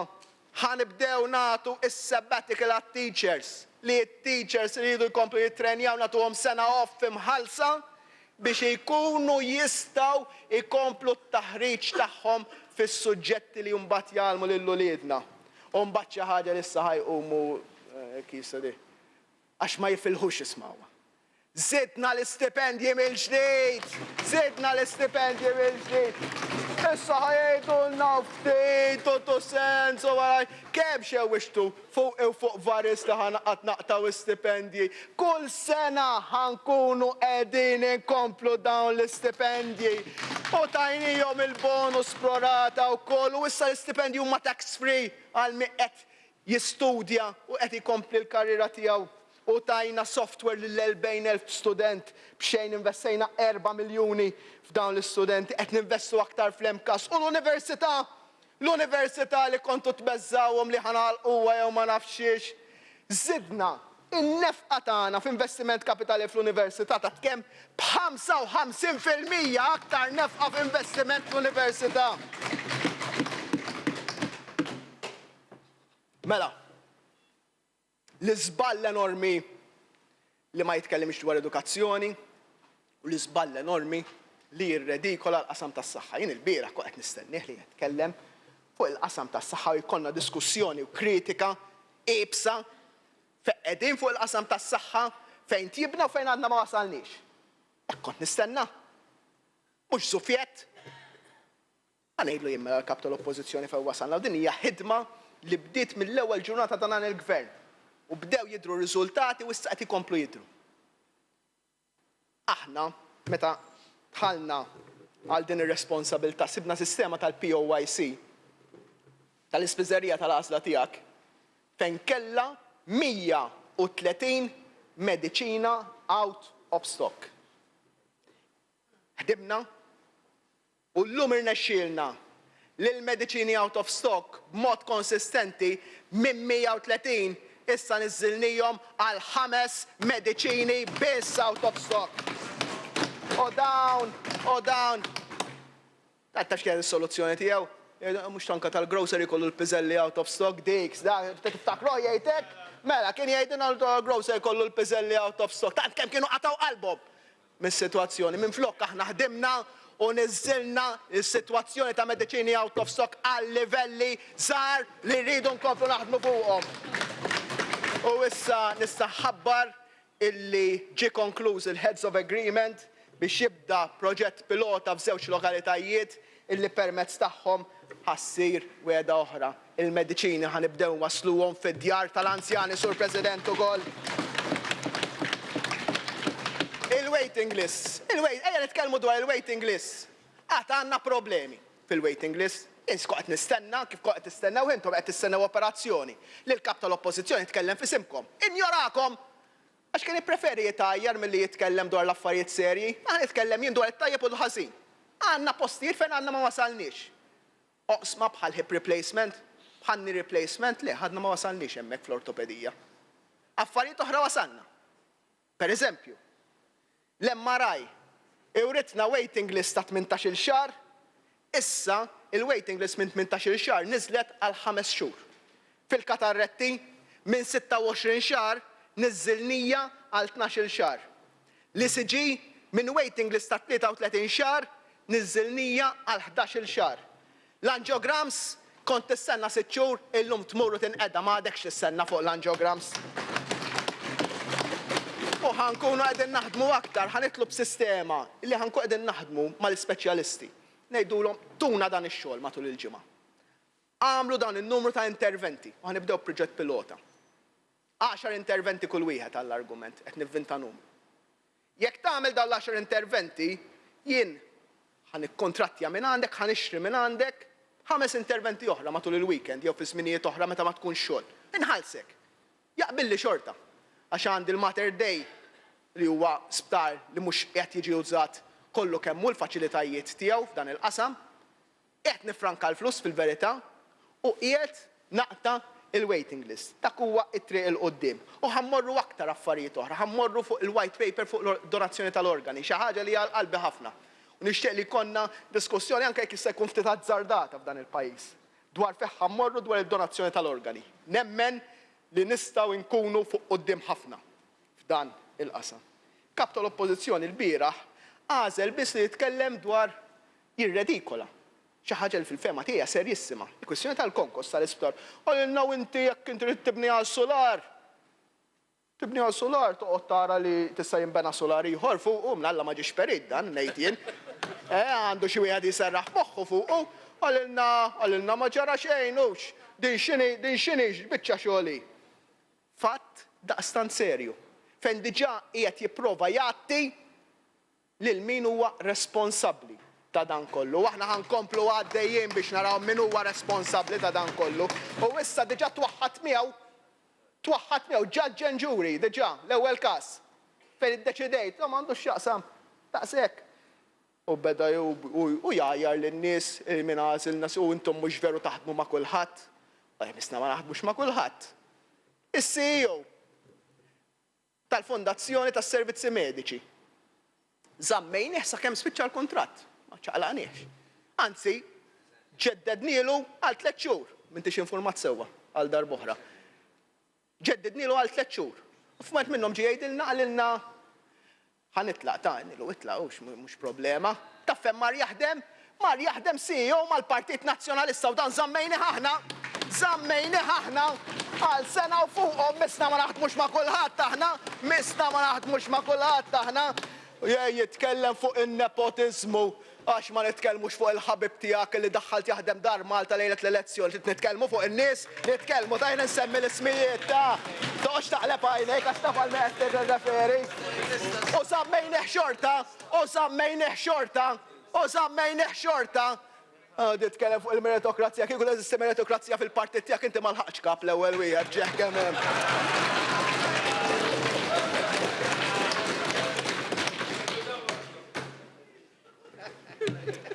Qed nitkellmu fuq il-konkos, jien il-kwestjoni tal-konkos, il-kap tal-oppożizzjoni jidħak, jien ma nidħakx. U meta sirt naf dil-kwestjoni, mort biex nara l-affarijiet f'postijiet oħra, u ngħid li postijiet oħra fejn jistgħu saru fl-istess żminijiet jew hekk, nibdew investigazzjonijiet. X'insibu? U min qed jismana u joqgħod f'dan il-post jaf x'għamilna fil-ġimgħat li għaddew u x'qegħdin nagħmlu. Binja Boqana, l-imtarfa, limiti tar-Rabat. Dawn insibu fajl ta' rapporti u kontrarapporti ta' periti mqabdin min-nies sabiex jgħidu dan il-post qiegħed jaqa'. Fissuri ma' kull imkien familji inkwetati. U l-periti tal-gvern jgħidu mod, u l-periti tal-privat jgħidu mod ieħor. U Alla jbierek dejjem kulħadd jaħsel ideh qisu ma ġara xejn. Il-Michael qedlu ejja nonfqu l-flus u nġibu esperti indipendenti. L-ewwel rapporti taf xjuru li hemm xi problemi strutturali. F'binja fejn joqogħdu 20 ta' familji mibnija u affarijiet simili għal tal-isptar. Dan mhux solar wieħed ta' sur kap tal-oppożizzjoni ta' dan familji sħaħ fuq xulxin. Il-dan familji nserħilhom moħħhom. Illi kif diġà jafu kkomunikajna magħhom bdejna nieħdu l-miżuri kollha neċessarji sabiex nissolidifikaw dawn il-postijiet biex naraw li ma jkunux periklu ngħidulhom jekk ħadd ieħor ħasel ideh minnkom aħna ħanġorru responsabilità u ħankunu qegħdin naraw li intom tkunu safe għax kull familja tot għalina, Sur President. U issa la darba qed nitkellmu dwar responsabilità. Il-bieraħ jibdejt ngħid kieku ma ġarax il-fatt ikraħ u faħxi tal-ġimgħa li għaddiet fuq xiex kieħ jitkellem il-kap tal-Oppożizzjoni. Jien l-ewwel wieħed diġà disgustat dak li ġara. Disgustat u ma nista' qatt naċċettah u ħadd ma ħajsib ken fija b'affarijiet bħal dawn. Speċjalment, u din hija speċjalment kbira, u tirrifletti bil-kbir, għax kienet tinkludi membru tal-Korp tal-Pulizija, mhux persuna normali li seta' kien intażel mill-Ministru jew le, imma persuna li ġie assenjat ma' membru tal-Korp tal-Pulizija. Inkredibbli. Xi ħaġa li diskustatni dejqitni kif dejqet il-kulħadd, anzi naħseb jien iktar wieħed imdejjaq minnkom kollha fuq dan kollu. U għedna biex wara l-akkużi ripetuti, l-akkużi tal-kap tal-Oppożizzjoni huwa illi xi ħadd għatta.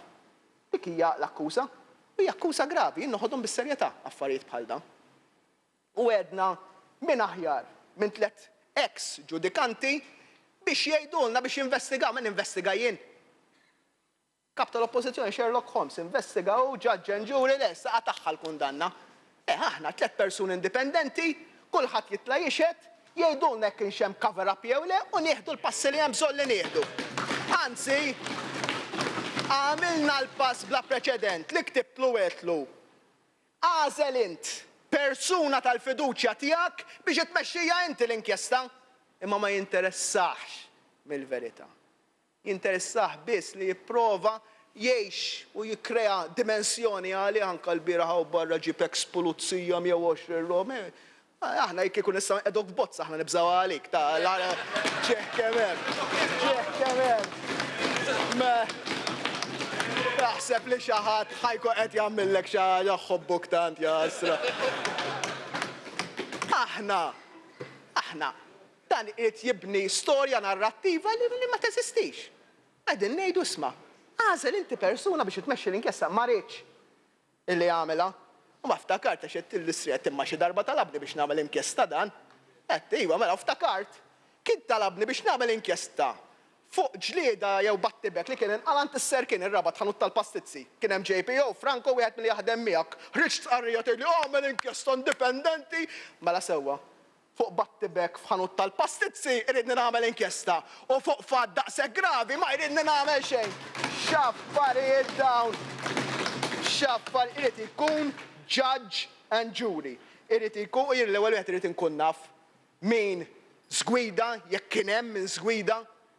U jekk kien hemm min żgwida li l-ewwel wieħed imbagħad għamel xekk apposta.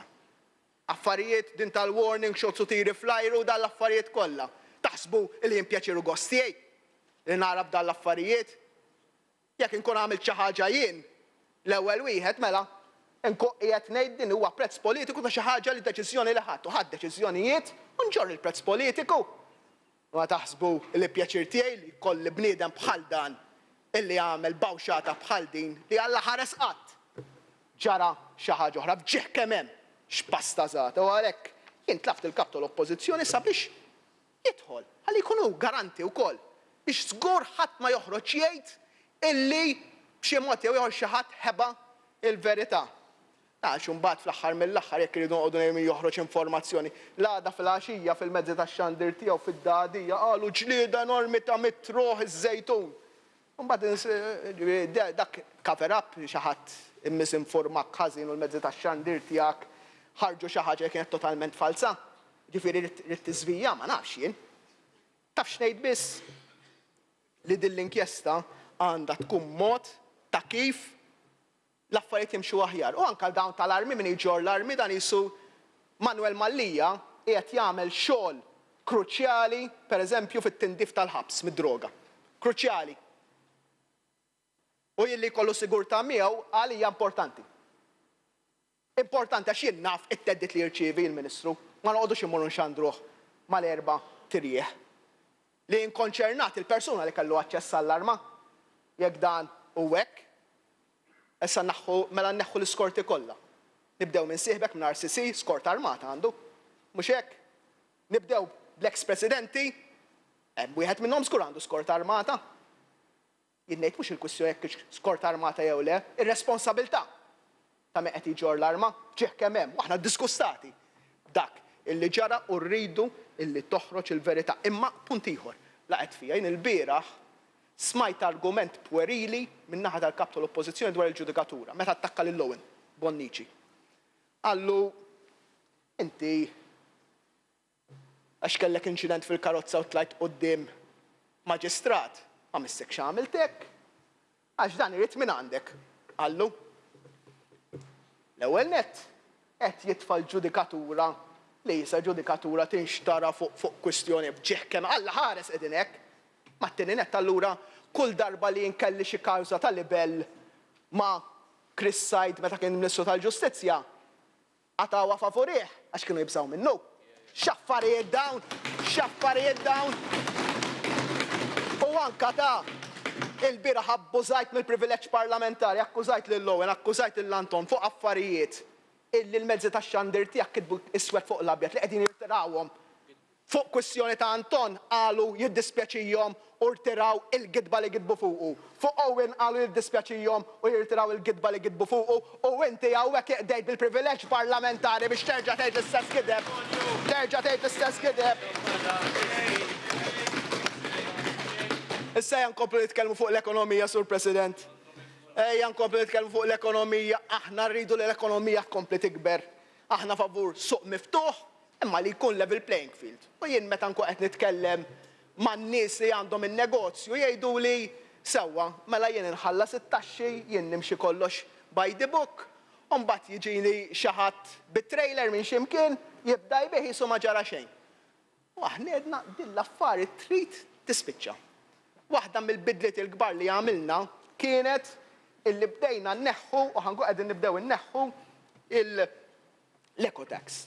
Illi hija taxxa fil-verità illi tiddiskrimina bejn min jimxi tajjeb u min jgħaddi mis-sistema.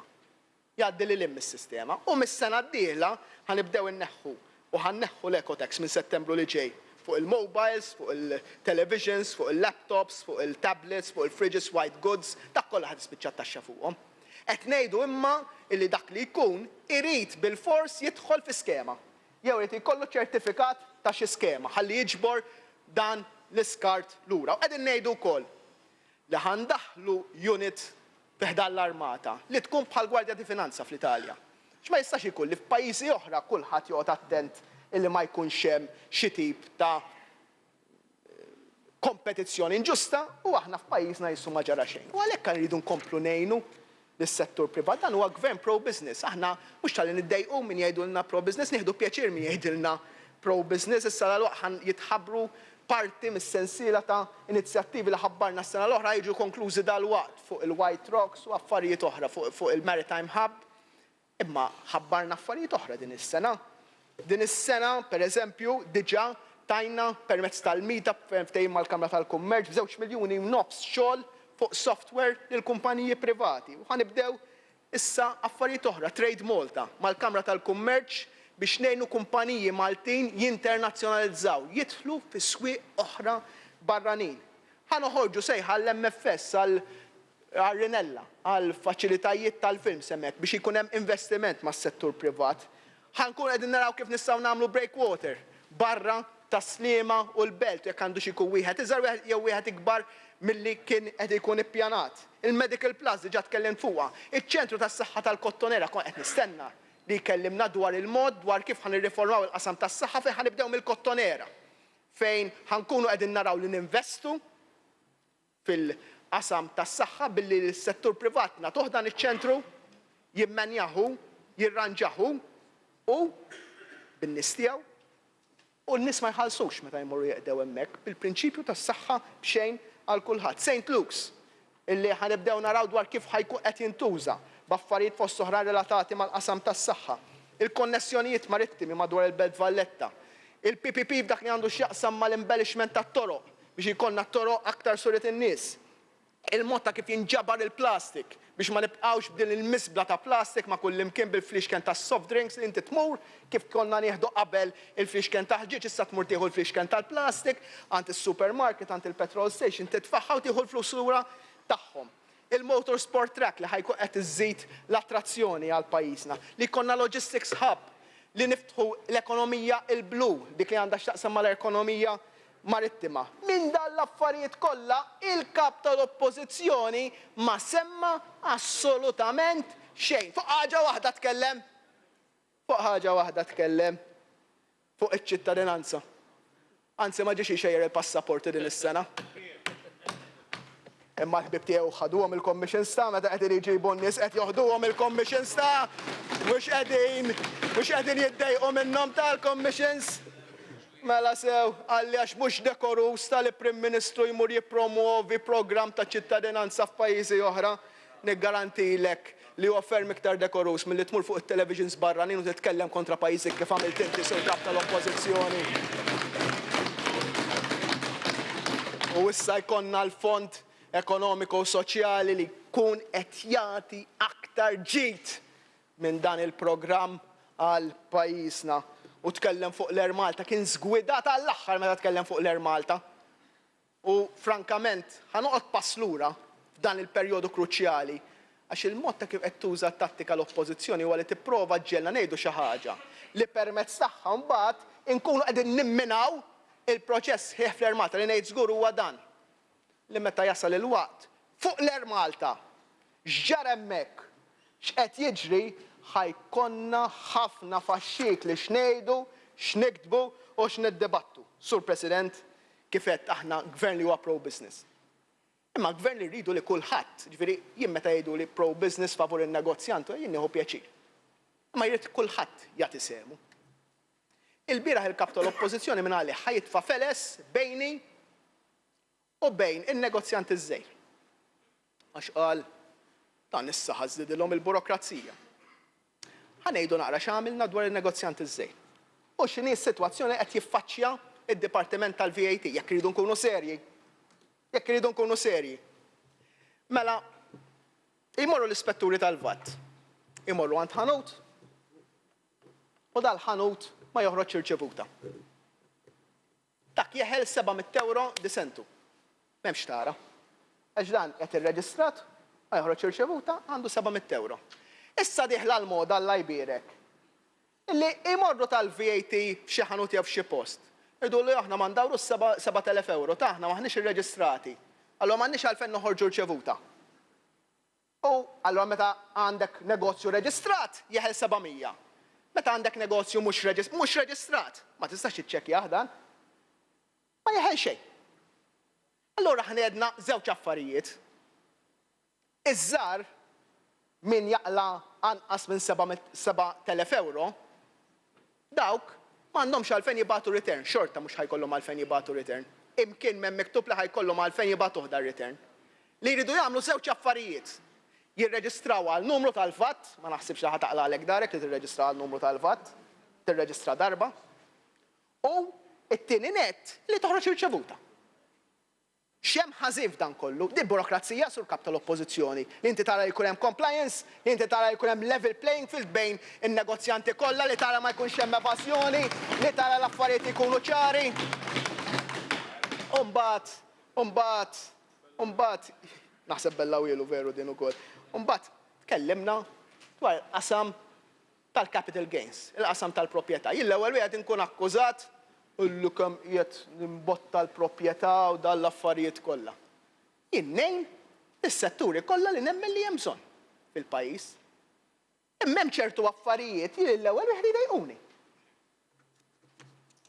Mela, is-sena li għaddiet minn 11 il-kumpanija 11 il-proġett kbir, il-kbar, net, fil-proprjetà f'pajjiżna dan bjew bejniethom b'55 miljun is-sena li għaddiet. 55 miljun. Tafu kemm ħallsu taxxa fuqhom dal-55 miljun? 1.7 miljun.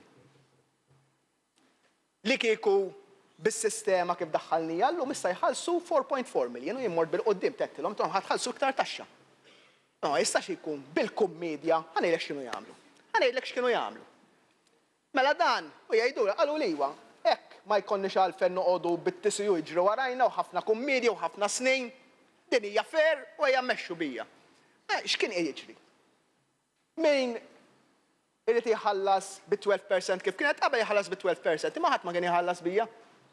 Jitfgħu il-qlieħ fuq kumpanija li tagħmel telf u l-kumpanija li tagħmel it-telf ma tħallas taxxa.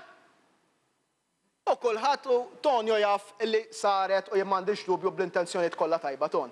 Imma taf daqsi li kien hemm abbuż enormi fuqha.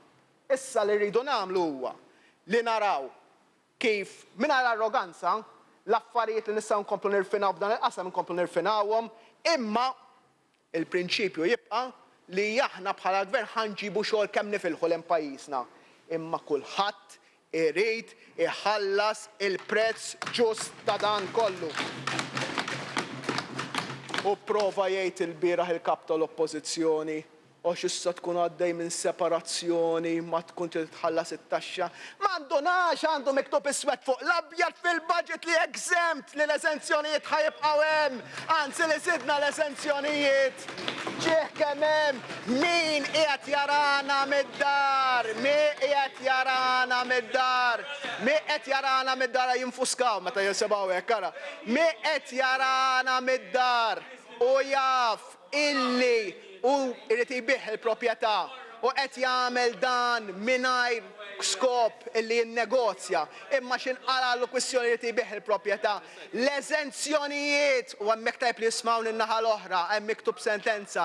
L-eżenzjonijiet kollha li kien hemm baqgħu japplikaw.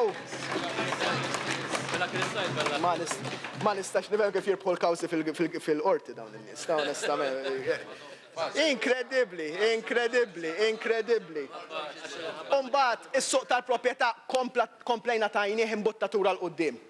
Jien jgħiduli nutara speċjalment kemm nieħdu pjaċir naraw dik il-ħarsa f'għajnejn iż-żgħażagħ meta ngħidulhom minħabba l-miżura tal-gvern ifrankajtu 5,000 euro, 5,000 euro taxxa tal-boll u ħankomplu nsostnu għal 6 xhur oħra. Din ma tistax tkun xi ħaġa permanenti għax inkella fl-ekonomija nitgħallmu li xi ħaġa permanenti tispiċċa assorbita fil-prezz.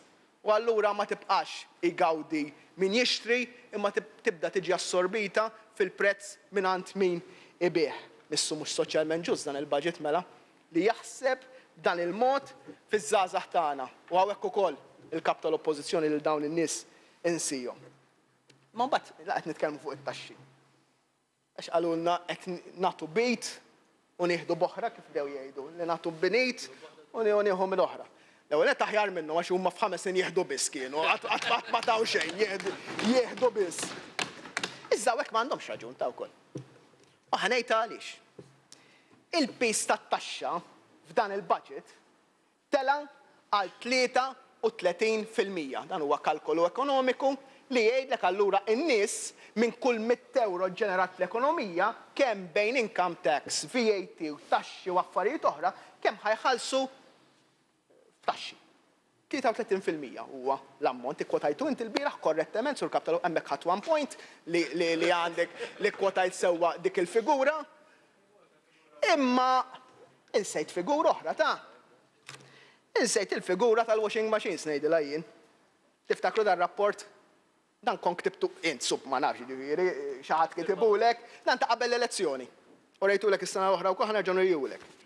Dan jgħid illi l-pis tat-taxxi li inti bassart li ħaditfa' fuq il-poplu din is-sena kieku kont fil-gvern kien 34% tgħiduli iwa 1 point.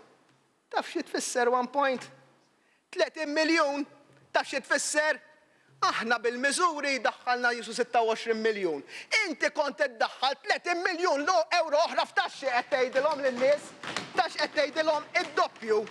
Kont iddaħħal id-doppju tat-taxxi. Iswed fuq l-abjad mhux qed nivvintawha numri illi ppubblikajtilna qabel l-elezzjoni meta kont tgħidilna biex in-nies ixellu washing machine bil-lejl. Da l-istess dokument, l-istess setta dokumenti. Mela, qed jgħidilna jammetti illi kien jintaxxa lin-nies id-doppju allura kemm tkaża għax il-liċenzja ħadd ma jaħu pjaċir jolli l-liċenzja jolew 10 euro u kien jolihom 20 euro. Ara kemm tkaża għax żiedet 1% it-taxxa fuq l-insurances. U kien jżid up 2% it-taxxa fuq l-insurances. Ara kemm tkaża żied 1% it-taxxa fuq il-mobiles u kien jżid up 2%. Kollox kien jżid bid-doppju u għandu miktub iswed fuq l-abjad illi jagħmel hekk. Mela f'dawn l-ewwel żewġ budgets li jagħmel dan il-gvern, il-familji u n-negozji meta kkumparati ma' dak li qed jgħid iswed fuq l-abjad li ħajjagħmel il-kap tal-oppożizzjoni. Is-sena l-oħra ġew intaxxati 26 miljun euro anqas milli jrid jagħmlu. Din is-sena ġew intaxxati 30 miljun euro anqas milli jrid jagħmlu. 56 miljun euro anqas f'taxxi milli jrid jagħmel Simon Busuttil. Over and above dan kollu, ħankompli bil-kalkolu issa. Għax ma tistax tagħmel nofs il-kalkolu. Dan ma kienx ħajraħħas id-dawl. U kien is-sena l-oħra allura matul din is-sena kien ħajoħdilhom 30 miljun euro aktar. U għas-sena d-dieħla 80 miljun euro aktar. Taf xi jfisser meta tagħmel il-kalkolu kollu sur kap tal-oppożizzjoni. Li bik fil-gvern il-poplu f'dawn is-sentejn kien jmur 166 miljun euro għar milli mar illum. Ta' xi jfisser għal kull familja, ħanagħmlu l division, ifisser li t-taxxi fuq kull familja kienu jżiedu b'1,100 euro taħt Simon Busuttil.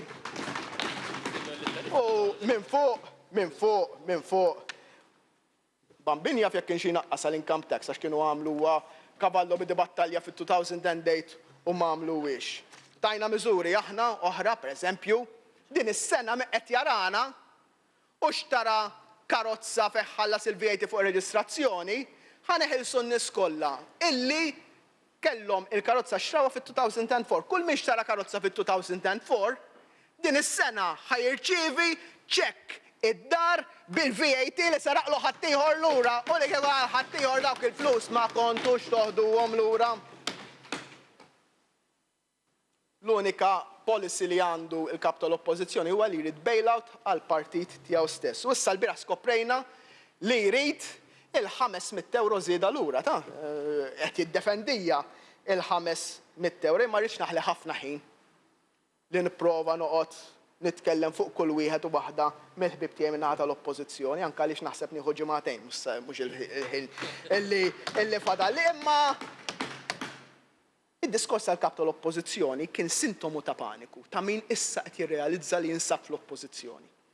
U qed jara a shrinking base li jipprova allura biex iqajjimha jagħmel injection partiġjana biex jipprova jtabtbulu ftit fuq spaltu.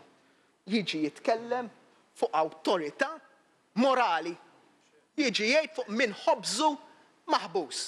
Tkellemu illi f'5 snin taħt il-gvern ta' qabel ħa biljun euro konsulenzi u direct orders, miljun ħadd kull kap tal-oppożizzjoni.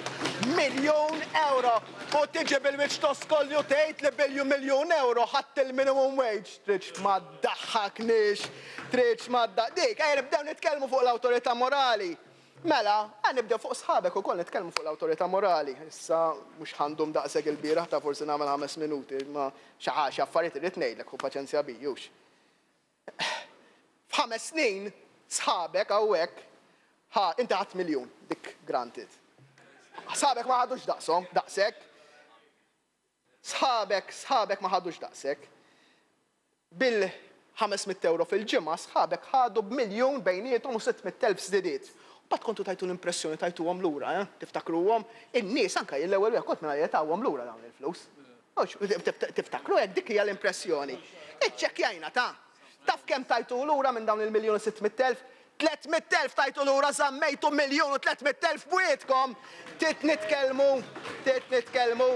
U min huma għandek il-Chris Said, għandek il-Jason Azzopardi, għandek il-Tonio Fenek, għandek il-Giovanna De Bono, il-Clyde, il-Mario Gallia, il-Mario De Marco li għandu il-konsulenza mal-Malta Enterprise, il-George iktar wieħed nadif li u xek. Issa, jekk qed nitkellmu fuq l-awtorità morali, sur kap tal-oppożizzjoni, qabbadhom iħallsuhom lura dawk il-miljun 300,000 ħalli tkun kredibbli.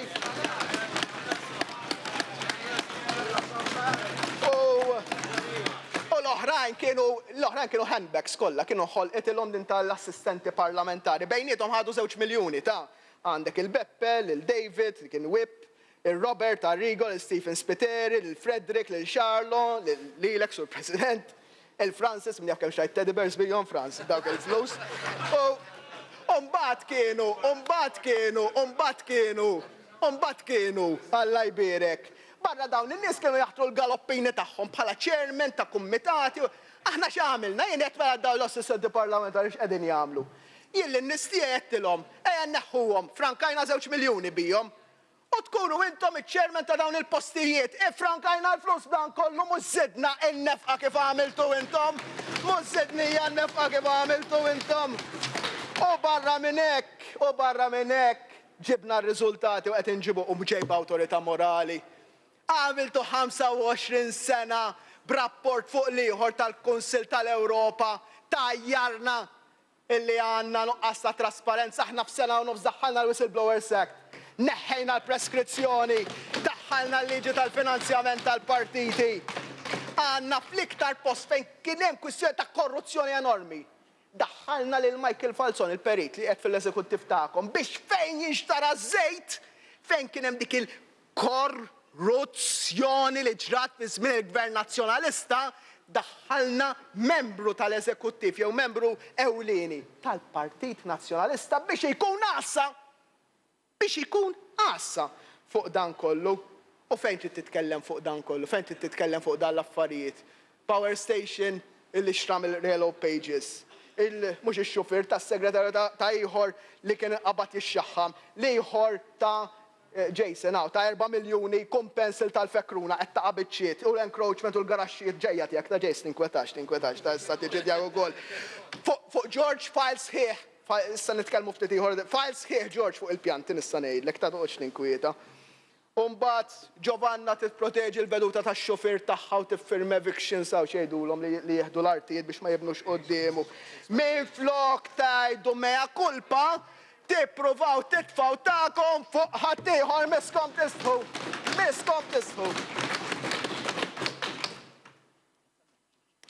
Daqshekk serħu raskom tistgħu tirrelaksjaw issa.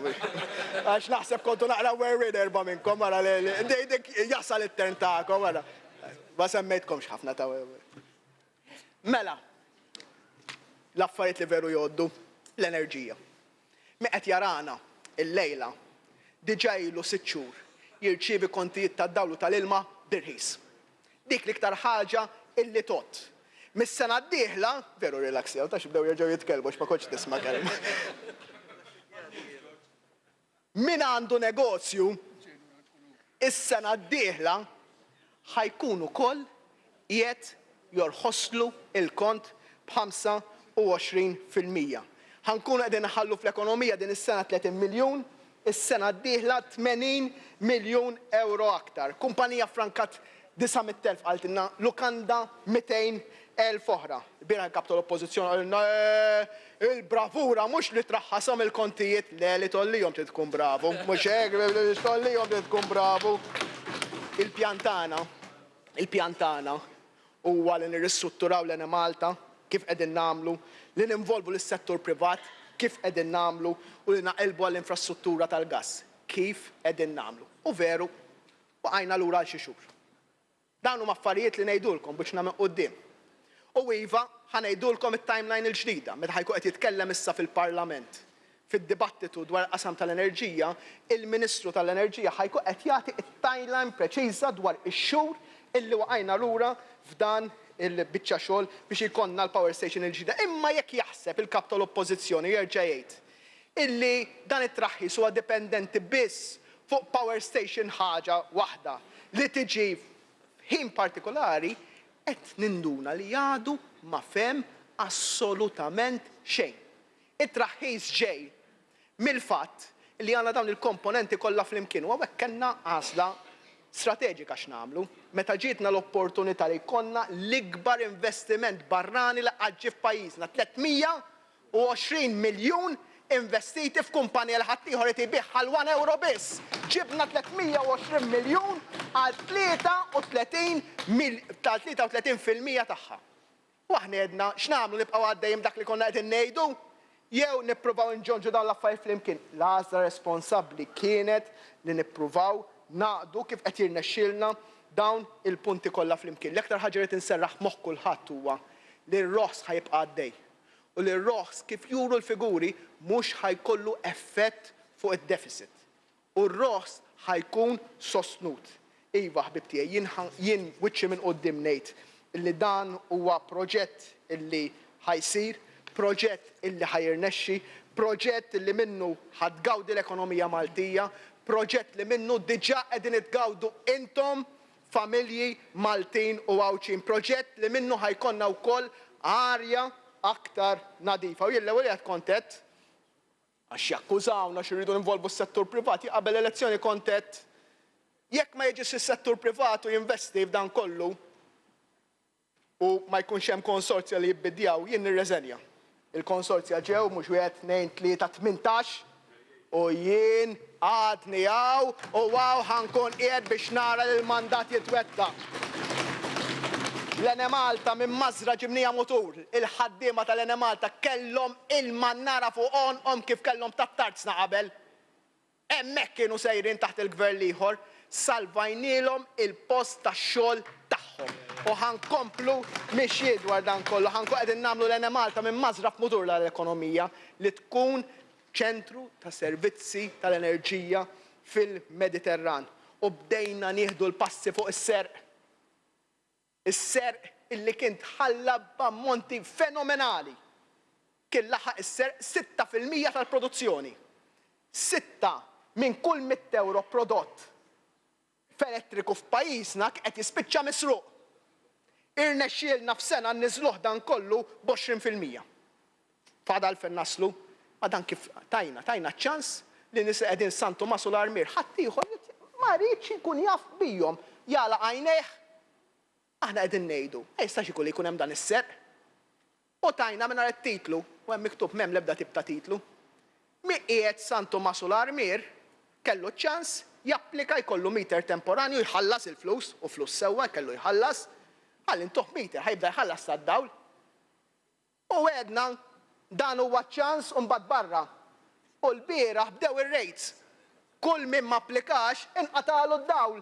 Ħadd ieħor m'għamel xejn għal 25 sena.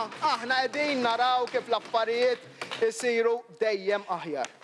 Issa ħanitkellem ftit dwar il-kwistjoni tal-fuel, il-kwistjoni tal-petrol u tad-diesel sur President. Fil-qasam tal-enerġija, issa drajna li qegħdin nħallsu kontijiet orħos li ħadd ieħor qalilna biex nidraw. U issa nbidlet l-istorja wkoll fuq il-petrol u d-diesel. Fejn qabel kienet id-diskussjoni kemm ħajola il-prezz tal-petrol u d-diesel, issa l-diskussjoni daret kemm għandu jorħos il-prezz tal-petrol u tad-diesel. Il-bieraħ il-kap tal-Oppożizzjoni qal xejn jistartjaw il-karozza n-nies ħajiftakru fija. Jien naħseb meta fil-miliet jaraw il-kummedja ħajiftakru fih. U ngħidlu għaliex. L-ewwel nett u din irrid nesponija fuq punt personali, irrid nesponija. Semma l-karozza tiegħi għax qal inti titħallas għall-karozza tiegħek mhux bħal tagħna. Qedtilhom lin-nies sur kap tal-Oppożizzjoni li l-karozza tiegħek ħallasilek il-gvern u l-petrol tiegħek jħallasulek il-gvern, ħanibda tkun l-ewwel net kredibbli, ma tkunx tipprova, il-bieraħ inti qed. Mhux bħalna, inti dan jitħallas, inti l-ewwel wieħed, il-karozza tiegħek jħallasilek il-gvern u l-petrol tiegħek jħallasulek il-gvern. Issa qod ħalli tismani x'għandi xi ngħid. Issa ħanibdew. Il-punt il-karozza tiegħi u ngħidilhom lin-nies, il-karozza tiegħi tiswa anqas milli kiena jiswew li kieku xtrawli, kif ridu jixtruli. Xi karu mhux ħansemmi l-dritta minn dawk il-gbarnet, karozzi gbarnet, li kellu bħal ta' qabli qalu li nonfqu tant eluf, jew mmorru għalhekk. Jien mort għat-cheapest choice li l-poplu qed nifrankalu l-flus, l-insurance inħallasha jien, il-ħsarat iħallashom jien, u meta għalu ħsara jħallsuhom n-nies, meta jkollu l-insurance jħallsu ilu, in-nies li tkun personali, ħajkollok tħallas il-kont sur kap tal-Oppożizzjoni, għax dan l-affarijiet dan il-gideb mhux ħanoqgħod għalihom aktar sur kap tal-Oppożizzjoni. Mis-sektist ħi. Imma anke dwar il-fuel ma qabad ċart il-kap tal-Oppożizzjoni. Ħanejt għaliex. Għalilna dan tal-mistħija illi żdiedu t-taxxi fuq il-fuel. Ma nistax nifhem kif jgħidlek meta hu kien viċi kap fl-aħħar budget illi ressaq meta hu kien viċi kap u meta l-prezz tal-petrol tad-diesel kien ogħla milli huwa llum huma żiedu it-taxxa fuq il-petrol u fuq id-diesel, ma dik l-ewwel waħda, m'għandek credibilità biex titkellem. It-tieni nett, u dan huwa fatt. Kemm ilna fil-gvern aħna, il-prezz tal-petrol u tad-diesel raħas għal darba darbtejn. U minn Jannar li ġej ħajerġa' jorħos b'2 cents u 1 cent ieħor il-prezz tal-petrol u tad-diesel. Mhux japprezza il-ġid li toħroġ mill-istabilità tal-prezzijiet li bniedem ma joqgħod xahar b'xahar jara x'ħajkun il-prezz imma jista' jippjana li familja li negozju tkun tista' tippjana. Il-kap tal-Oppożizzjoni qalilna iva ta' imma min kelli raħas messu raħas aktar. Il-fatti. Bejn Jannar u Novembru il-prezz tal-petrol f'Malta kien 10 cents inqas mill-medja Ewropea. U l-prezz tad-diesel kien 5 cents inqas mill-medja Ewropea. Imma mbagħad ħareġ bravur oħra din l-istess wieħed li daħlu naħseb fil-ħajt fuq tal-ħaddiema tal-gvern tal-irtirar. Qalilna imma jekk il-prezz taż-żejt illum huwa bħal 2010. Il-prezz tal-petrol u d-diesel għandu jkun l-istess bħal ta' 2010, tidher loġika. Ħanidħol għal dan l-argument mela. Tajjeb. Mela safenna fih. Iż-żejt minnu ma jiddependix biss il-prezz tal-petrol u d-diesel. Jiddependu wkoll il-prezz tad-dawl. Meta allura kien il-prezz taż-żejt fit-2010 daqs illum? Dakinhar għaliex ollejtuhom il-kontijiet tad-dawl u mhux raħħastuhom? Fil-fema tiegħi l-argument jekk diġà spiċċa b'dan kollu. Għal xejn tħares ir-reloġġ għax fadalli xi ngħid. tissapporti u paċenzja. Jiġifieri dak l-argument tiegħek li tgħid għax il-prezz taż-żejt kien hekk dakinhar u għandu jkun l-istess illum. Illum il-prezz tad-dawl huwa ferm irħas milli kien meta l-prezz taż-żejt kien l-istess fit-2010 u intom flok dakinhar laħħastu ħollejtuh. Dik l-ewwel argument. Ħa niġilek għat-tieni argument u tinkwieta kollox ħanaslu. It-tieni nett. Mela, jekk l-argument tiegħek huwa il-prezz tal-petrol diesel illum għandu jkun l-istess bħal ta' 2010 għax il-prezz tal-żejt huwa l-istess. Malta mhux weħedawx. Qegħdin fl-Ewropa, taf inti. Allura suppost anka il-prezz tal-petrol u diesel fl-Ewropa għandu jkun l-istess bħal ta' 2010 mhux. Mhux hekk. Mela jekk qed tgħidli li llum il-prezz għandu jkun l-istess bħal ta' 2010 għax il-prezz taż-żejt huwa l-istess bħal ta' dakinhar, anke fl-Ewropa għandu jkun l-istess, taf x'inhi l-aħbar? Li il-prezz tal-petrol fl-Ewropa llum huwa 10% ogħla minn ta' 2010. U tad diesel huwa 12% ogħla minn ta' 2010, argument ieħor illi totalment żvintalek dal-argument. Anzi, l-aħbar it-tajba hija li d-differenza bejn il-prezz Ewropew u l-prezz Malti issa qiegħda torħos. U mbagħad għalilna għax din tal-hedging it-backfire taċċajt illi tagħmlu l-hedging. Ħa ngħidilkom biex jifhimna id-dar x'inhu hedging. Hedging hija insurance. Nistgħu nifhmu huwa b'kelma waħda. Hedging huwa insurance. Issa immaġina inti li qiegħed id-dar, missier tal-familja, tiġi t-tifla tiegħek. Fuqek tgħidlek pata, tgħidlek jien din is-sena ma ħbaġ bil-karozza, ejja ma ħallsuhiex l-insurance mhux ta' xeqegħdin inħallsuha. Inti x'tgħidilha, mhux tibaħta tgħidilha binti Alla ħares jiġrilek xi ħaġa għax bl-insurance trid insewwu l-affarijiet, il-kap tal-oppożizzjoni dak l-argument qed jagħmel argument infantili qed jgħidilna dis-sena raħas il-prezz ma nkomplux neħħeġġjaw. Argument irresponsabbli għall-aħħar. Aħna qegħdin ngħidu jalla jkompli jorħos għax niħħeġġjaw birħas sarattant. Imma sarattant inkomplu għaddejjin politika ta' stabilità u ma dal-gvern dak li jos l-istabilità. U dawn it-tip ta' argumenti infantili ma tistennihomx minn oppożizzjoni li verament taf xi tgħid. Induru ftit fuq l-ambjent. Fil-fema tiegħi il-qalba bejn heavy fuel oil u gass ħajkun l-ikbar għajnuna ambjentali illi ħajkun qed jagħti kwalunkwe gvern lil pajjiżna għal ammont sostanzjali ta' żmien. Huwa waħda mill-iktar miżuri pro-ambjent għax ittejjeb drastikament il-livell tal-arja f'pajjiżna. Ħannaqsu 1,000 miljun tunellata ta' gassijiet mill-arja. U ħadna wkoll deċiżjoni oħra koraġġużi li l-kap tal-oppożizzjoni kritika. Daħħalna taxxa fuq il-fish farms. Qegħdin ngħidu aħna rridu huwa din l-industrija. Immija industrija li speċjalment in-nies tas-Sawt jafu kemm toħloq problemi ambjentali. U aħna rridu l-polluter pays principle. Illi inti iva trid tħallas għal min jinniġġes. Nifhem il-concerns tal-NGOs, nifhimhom u nibqa' nismagħhom. Hemm affarijiet fejn naqblu, hemm affarijiet fejn ma naqblux. Jien nemmen li bis-separazzjoni tal-mepa l-ambjent ħajjenata leħen akbar, leħen aħjar li jkun jista' jitkellem anke meta ħaniġu għal proġetti bħal dak li huma tal-land reclamation. Oġbu l-kap tal-oppożizzjoni l-bieraħ jattakka lil sieħbi Leo Brincat. Għalilna ma tantx tisma' b'Leo. Fil-waqt li ngħidlek li Leo jikkonfermalek li jitkellem fejn għandu jitkellem huwa kuxjenza ambjentali b'saħħitha ħafna f'dan il-gvern. Leo ma tismax ta' imma b'George Pullixino tisma' ta' u tisma' ħafna u tisma' ħafna. U aħjar ikollok Pilatu fl-ambjent milli jkollok Ġuda fl-ambjent illi jidħol biex jagħmel pjanti disgustanti. George jgħidilhom il-pjanti kif kontu tagħmluhom. Jien rajthom flimkien ma' sħabi tal-ODZ li daħħaltu fit-2006. Tara pjanta, hekk ta' linja għadha ninżel l-isfel. Hawnhekk tista' tibni li hawnhekk ma tistax tibni. Kol issa jigsaw puzzle dawn il-pjan. Tibda tgħidilhom il-tal-mepa din min iddeċidija u kulħadd tibaxxi rasu. Ma insomma, fl-aħħar mill-aħħar il-ġarra ġejja u sejra ħadku qed tinkiser George ukoll, ħadku qed tinkiser ukoll. Mela, u qed nitkellmu dwar l-ambjent. L-aktar l-aktar nies illi ġew deprivati mill-ambjent fl-aħħar snin huma n-nies tas-South. Il-bieraħ il-kap tal-Oppożizzjoni, in-nies tas-South ma kellux sekonda waħda xejn dwaru.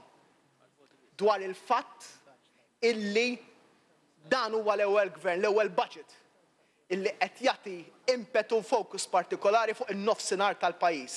Il-kap tal-Oppożizzjoni laqqas ħaseb illi ħaqkom illi jagħmel minuta jitkellem dwarkom. Aħseb wara kemm qegħdin fil-concerns tiegħu. Aħna min-naħa tagħna nafu is-South minn xi xadda, ħankomplu naħdmu biex ikun hemm riġenerazzjoni din ħatkun l-ewwel sena fejn ħanibdew bi proġetti li ħajjieħdu numru ta' snin fejn is-South ħajibda jingħata xi ħaġa lura. Bdejna nżarmaw il-power station tal-Marsa li ħadd ieħor jitkellem biss dwarha. Ħankunu qegħdin naslu biex inżarmaw it-tankijiet ta' Birzebbuġa matul din il-leġislatura. Affarijiet żgħar jgħid qalula jissemmejtuha Fisherman Street il-Marsa, issa forsi jitkubija. Jien immur f'dak il-postijiet. Nies foqra, dik hija l-kelma. Kull darba tagħmel ħalba xita bid-dranaġġ u kull imkien ma jgħixux in-nies postijiet bħal dawk. Aħna ħankunu qegħdin nagħmlu sistema biex dawn in-nies nippruvaw li nagħtuhom lura d-dinjità tagħhom. Wid Blandun nibdew naraw kif dan il-post fejn qed jintrema l-iskart tat-tarzna jiġi riabilitat, proċess fit-tul. Ħankunu qegħdin noħorġu sejħa l-bigi biex inkonna flimkien mal-post fejn ħajkun hemm l-Esplora ċ-ċentru tal-xjenza ikonna wkoll hotel hemmhekk. U mbagħad il-proġett ta' Paċe Grasso, 40 tomna art illi ħammorru għal proġett fejn mill-inqas nofsu 20 tomna minnhom ħajkunu il-pulmun tan-naħa t'isfel ta' Malta. Spazju miftuħ fejn il-familji tal-Aħal Ġdid u tal-Inħawi tas-South kollha jistgħu jistrieħu hemmhekk flimkien ma' ċentru tal-mediċina ġdid, flimkien ma' units għal persuni b'diżabilità, proġett illi ħanibdew naħdmu fuqu matul din il-ġimgħa bilan illi nkunu mxejna ħafna fuqu matul din il-leġislatura. Bil-kemm semma l-għawdex il-bieraħ ukoll. Astemmen, metlu xejn Chris. Astemmen, mas bil-kemm semmi aħna f'għawdex irnexxielna li ħloqna id-doppju tal-postijiet tax-xogħol f'inqas minn terz ta' żmien. Żdiedu 9% il-ħaddiema fil-manifattura u tajna issa programmi ġodda ta' inċentivi li permezz tagħhom ħankunu qegħdin nagħtu 1,000 euro lura f'bolla lil min jimpjega ħaddiema ġodda speċjalment fil-qasam tat-turiżmu f'Għawdex. U għaddejjin bi proġetti oħra importanti li ħajkonna l-Medical Hub li qegħdin fid-diskussjoni ta' avvanzati ferm biex ikonna università ewlenija barranija li flimkien ma' investituri privati u mal-gvern negozjati li huma komplessi u komplikati. Ikonna iva post ġdid fejn studenti jiġu malma f'Għawdex fil-qasam mediku. Qegħdin issa wkoll estejna l-ewwel fażijiet tal-istudji tal-cost benefit analysis dwar l-airstrip ambjentali f'Għawdex li jkun green airstrip fejn issa nibdew il-konsultazzjoni pubblika u nibdew ukoll l-impact assessment ambjentali biex naħslu għad-deċiżjoni jekk nagħmlux din l-airstrip ġewwa Għawdex. Għandna il-cruise liner terminal li għandna issa il-bidder li qegħdin neżaminaw il-bids kollha neċessarji biex jekk kif naraw l-affarijiet jiġu maqudin flimkien immorru għal dak il-proġett u fl-istess ħin inkomplu bil-proġett l-inġibu aktar cruise liners li jorbtu ma' mażra li qiegħda fil-post tajjeb għax ħadd ieħor laqqas mażra ma kienu kapaċi jaraw eżatt fejn għandha ssir u nefqu $900,000 għal xejn fuq mażra li laqqas kienu jafu jikkalkulaw il-post fejn kellha tkun. U mbagħad għandna il-proġett tal-Permanent Link illi tgħaqqad iż-żewġ gżejjer. Aħna s'issa il-pożizzjoni tagħna hija din. Aħna rridu li jkollna l-options kollha qudiemna. S'issa għandna l-option tal-bridge, irridu naraw l-option tat-tunnel, nagħmlu cost benefit analysis tagħha, nagħmlu iva wkoll l-impatt ambjentali tagħha u mbagħad niddeċiedu. F'dan il-mument f'dan l-istadju ejja nkomplu għaddejjin bl-istudji dwar dan kollu studji serji li jridu juru il-vantaġġi u l-iżvantaġġi li Għawdex imur għal dan it-tip ta' link. Sur President,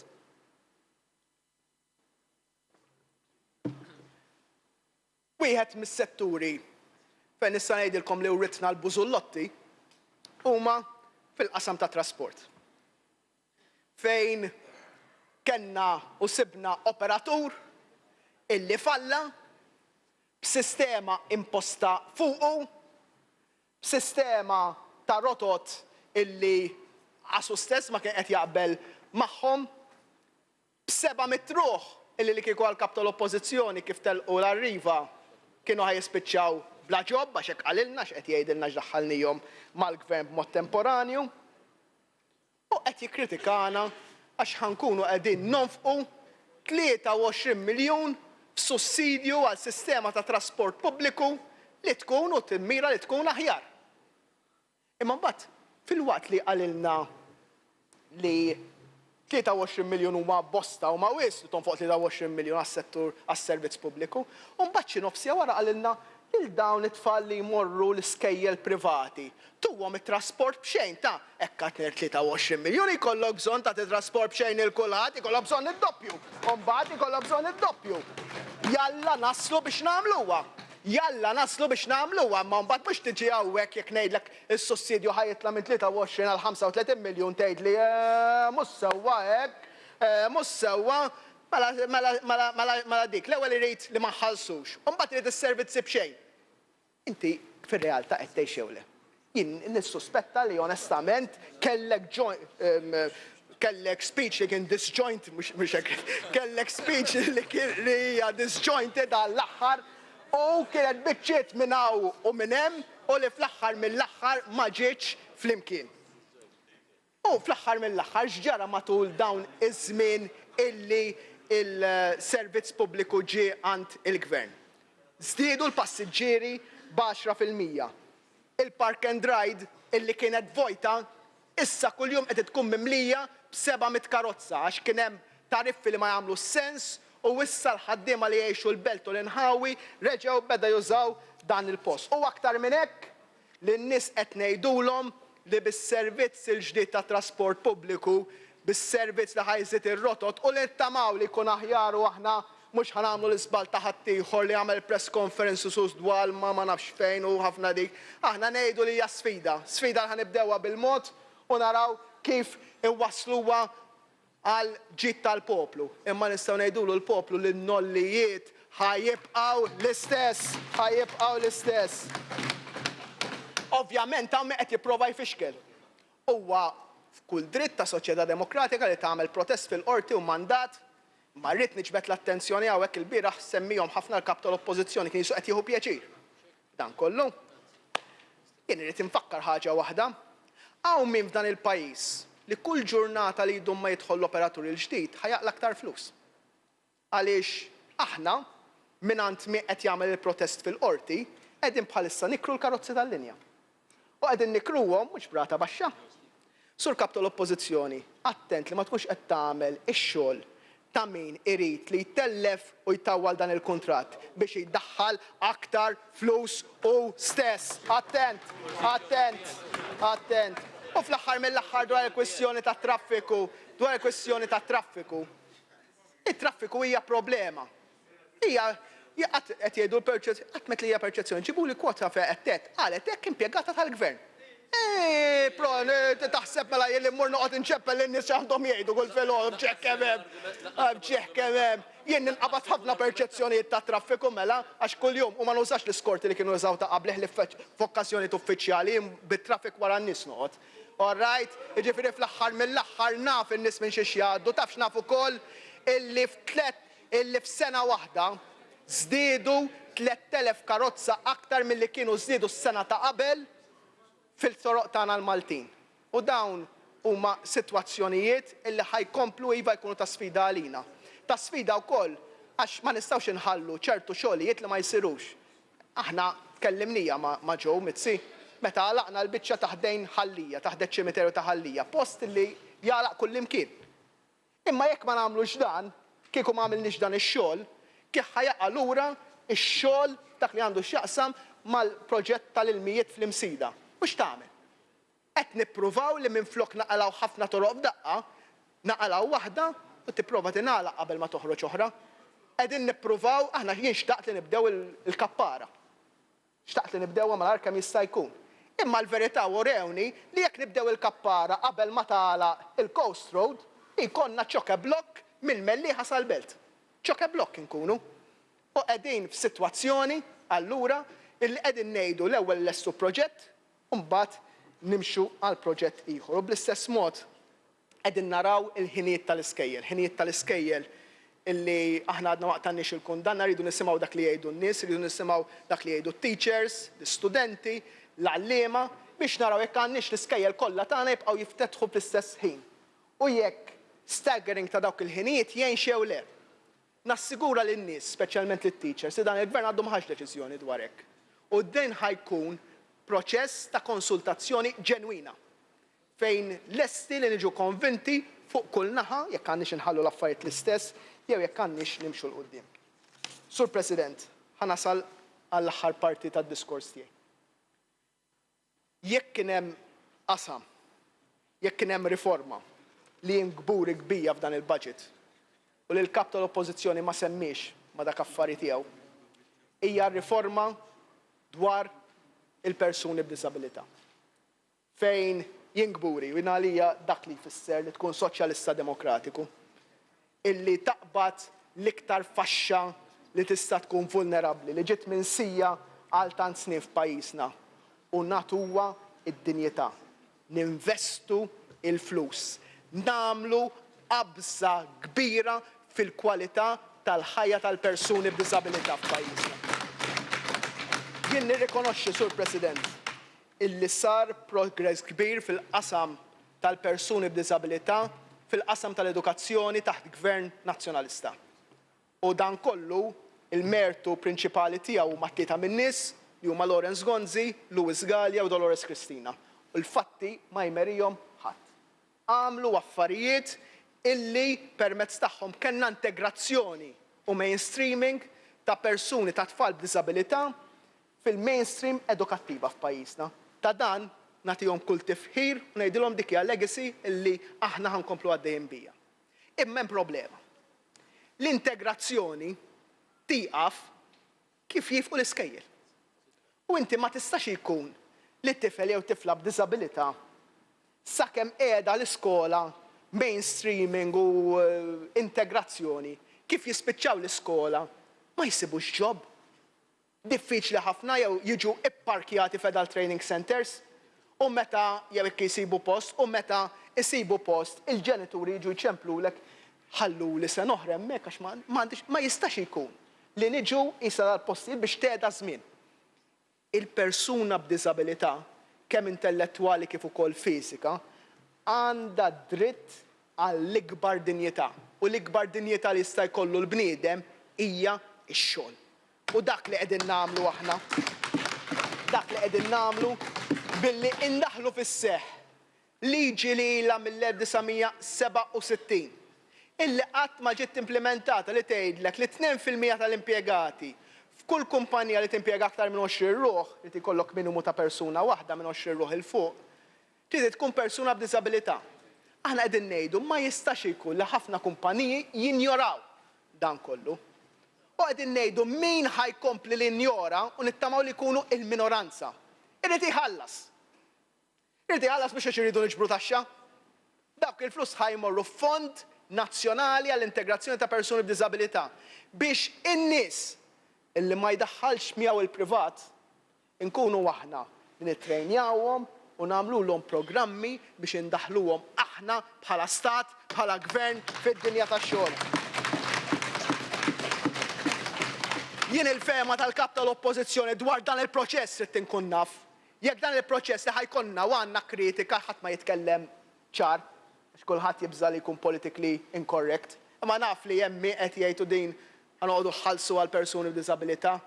Jien qed naħseb li l-bieraħ ħajkonna ċans ta' konsensus bipartisan biex naraw li dan il-qasam li din il-liġi qibsa indaħluha b'mod li jkun hemm kontinwazzjoni li nżommuha.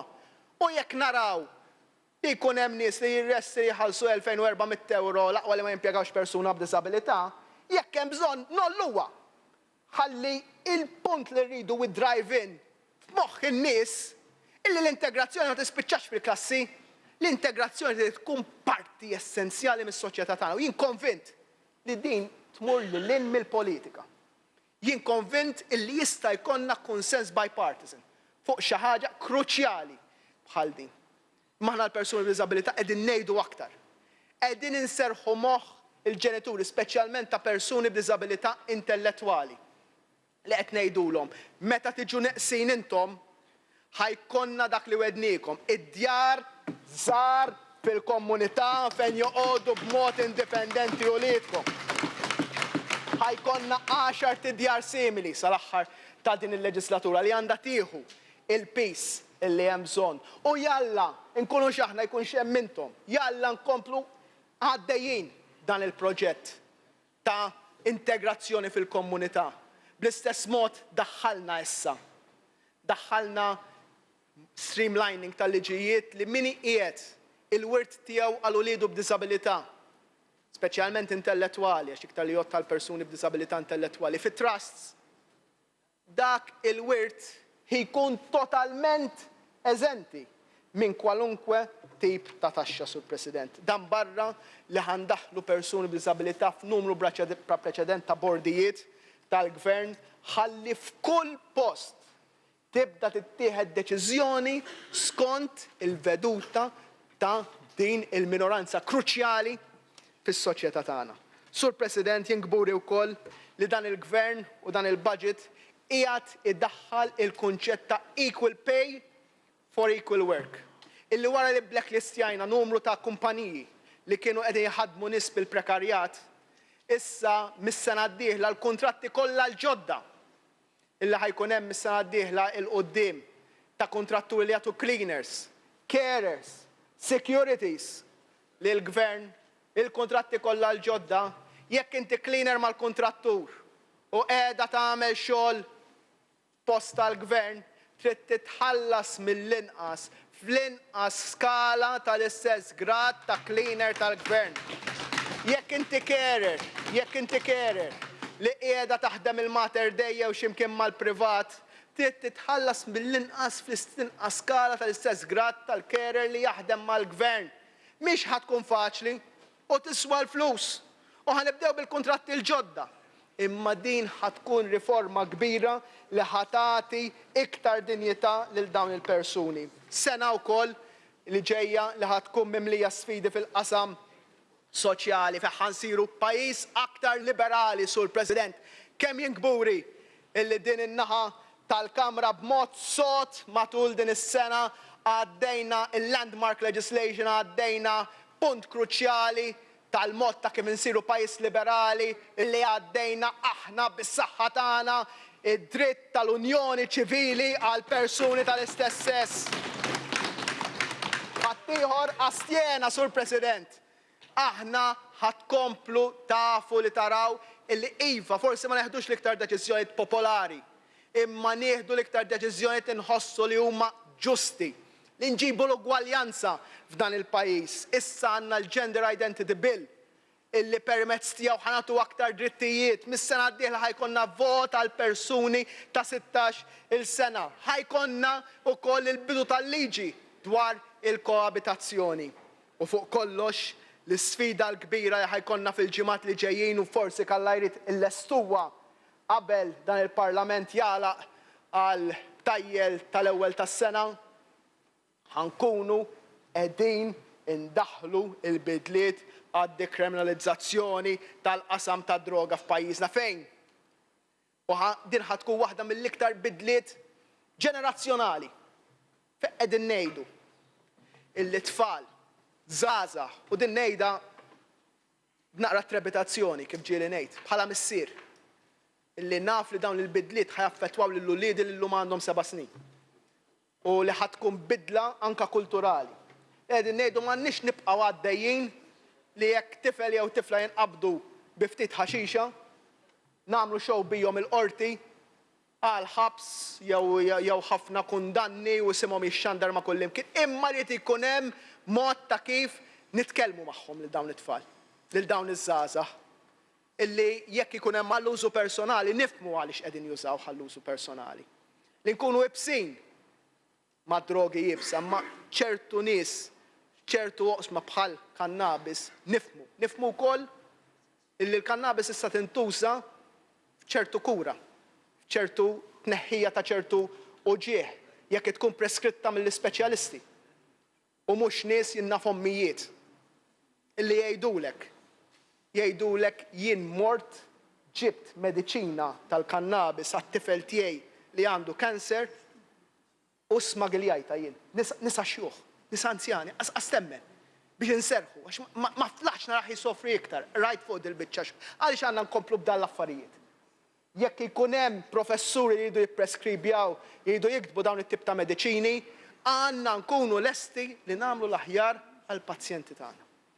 U jien ngħid illi diħħa tkun riforma kbira, riforma li lesti li neħduha il-qudiem, riforma illi ħatamilna pajjiż aktar liberali. U fl-istess ħin ħankunu qegħdin naraw illi l-baronijiet ta' droga verament nagħtuhom daqqa sewwa. Jien sirt naf, ma kontx naf onestament sa ftit tax-xhur ilu, illi meta l-qorti tordna l-konfiska tal-beni ta' ħafna minn dawn in-nies, il-beni li ma jkunux mobbli, ħafna drabi djar u affarijiet oħra, mhux veru joħduhomlhom. Għax kulħadd jibża. Dejjem ġifieri dawn il-baronijiet li spiċċaw il-ħabs, il-ġid tagħhom ta' parsi konfiskat, jaqbdulhom il-flus, imma l-vilel u l-affarijiet oħra jibqgħu tagħhom. Għax ħadd ma jrid jieħu l-pass. Forsi bir-raġun ukoll il-ħaddiema tal-gvern jgħidulek ma tarax ħammur jien. U allura ħandaħlu sistema permezz ta' public-private partnerships ma' kumpaniji internazzjonali illi huma speċjalizzati f'dan il-qasam. Ħalli dawk li jinqabdu qed jmexxu u jħaxnu bwiethom bid-droga u meta jinqabdilhom ġidhom jinqabdilhom sewwa u jmur għal użu soċjali. Sur President, dan il-budget aħna tajna messaġġ ta' ottimizmu. Qegħdin nippremjaw il-bżulija fis-sena tal-50 sena tal-indipendenza tal-40 sena tar-Repubblika tagħna bil-ġrajiet kollha l-oħra sena illi tajna omaġġ u qed nagħtu omaġġ lil uħud mill-missirijiet ta' dan il-pajjiż. Sajna omaġġ il-Guido De Marco, l-ġimgħa d-dieħla ħanatu omaġġ, il-ġimgħa ta' wara ħanatu omaġġ lil Ċensu ta' Bon, is-sena d-dieħla ħanatu omaġġ lil Dom Mintoff biex flimkien nuru dan il-pajjiż avolja l-bieraħ smajtu diskors partiġjan, jien illum tkellimt biex infiem ukoll iva, mela nitkellmu politikament fuq xulxin, ma fl-aħħar mill-aħħar hemm missirijiet u ommijiet ta' dan il-pajjiż ġejjin mill-liema naħa tal-ispektru politiku li ħadmu għal ġid ta' dan il-pajjiż u aħna lil dawn in-nies iridu ngħidulhom grazzi. Grazzi għax laqda ġib is-saħħa u jaħsbu n-nies bħalissa fid-djarhom, fil-kwitta djarhom dik il-maġġoranza silenzjuża. Taf li l-pjan ekonomiku tagħna qiegħed jirnexxi. Taf li dan huwa gvern mimli din ismu. Taf li dan huwa gvern li qed jibni middle class ġdida. Taf li dan huwa gvern li qed joħloq ix-xogħol, qed joħloq il-ġid u dak il-ġid qed iqasmu bl-aħjar mod possibbli. Jaf li hemm gvern illi qed jaħdem biex jaqta' l-abbużi. Jaf illi hemm gvern illi flimkien magħkom irid li wliedna jkollhom pajjiż aħjar milli sibnieh. Jaf li hemm gvern li għandu d-difetti, jien l-ewwel wieħed, imma li lesti nikkoreġu. Mingħajr arroganza li nisimgħu. Li nillestu nirrevedu, nikkoreġu l-affarijiet. Ma mbagħad kull ġurnata inkomplu naħdmu aktar minn qatt qabel biex f'din Malta tagħna nippremjaw il-bżulija. Grazzi, Sur President.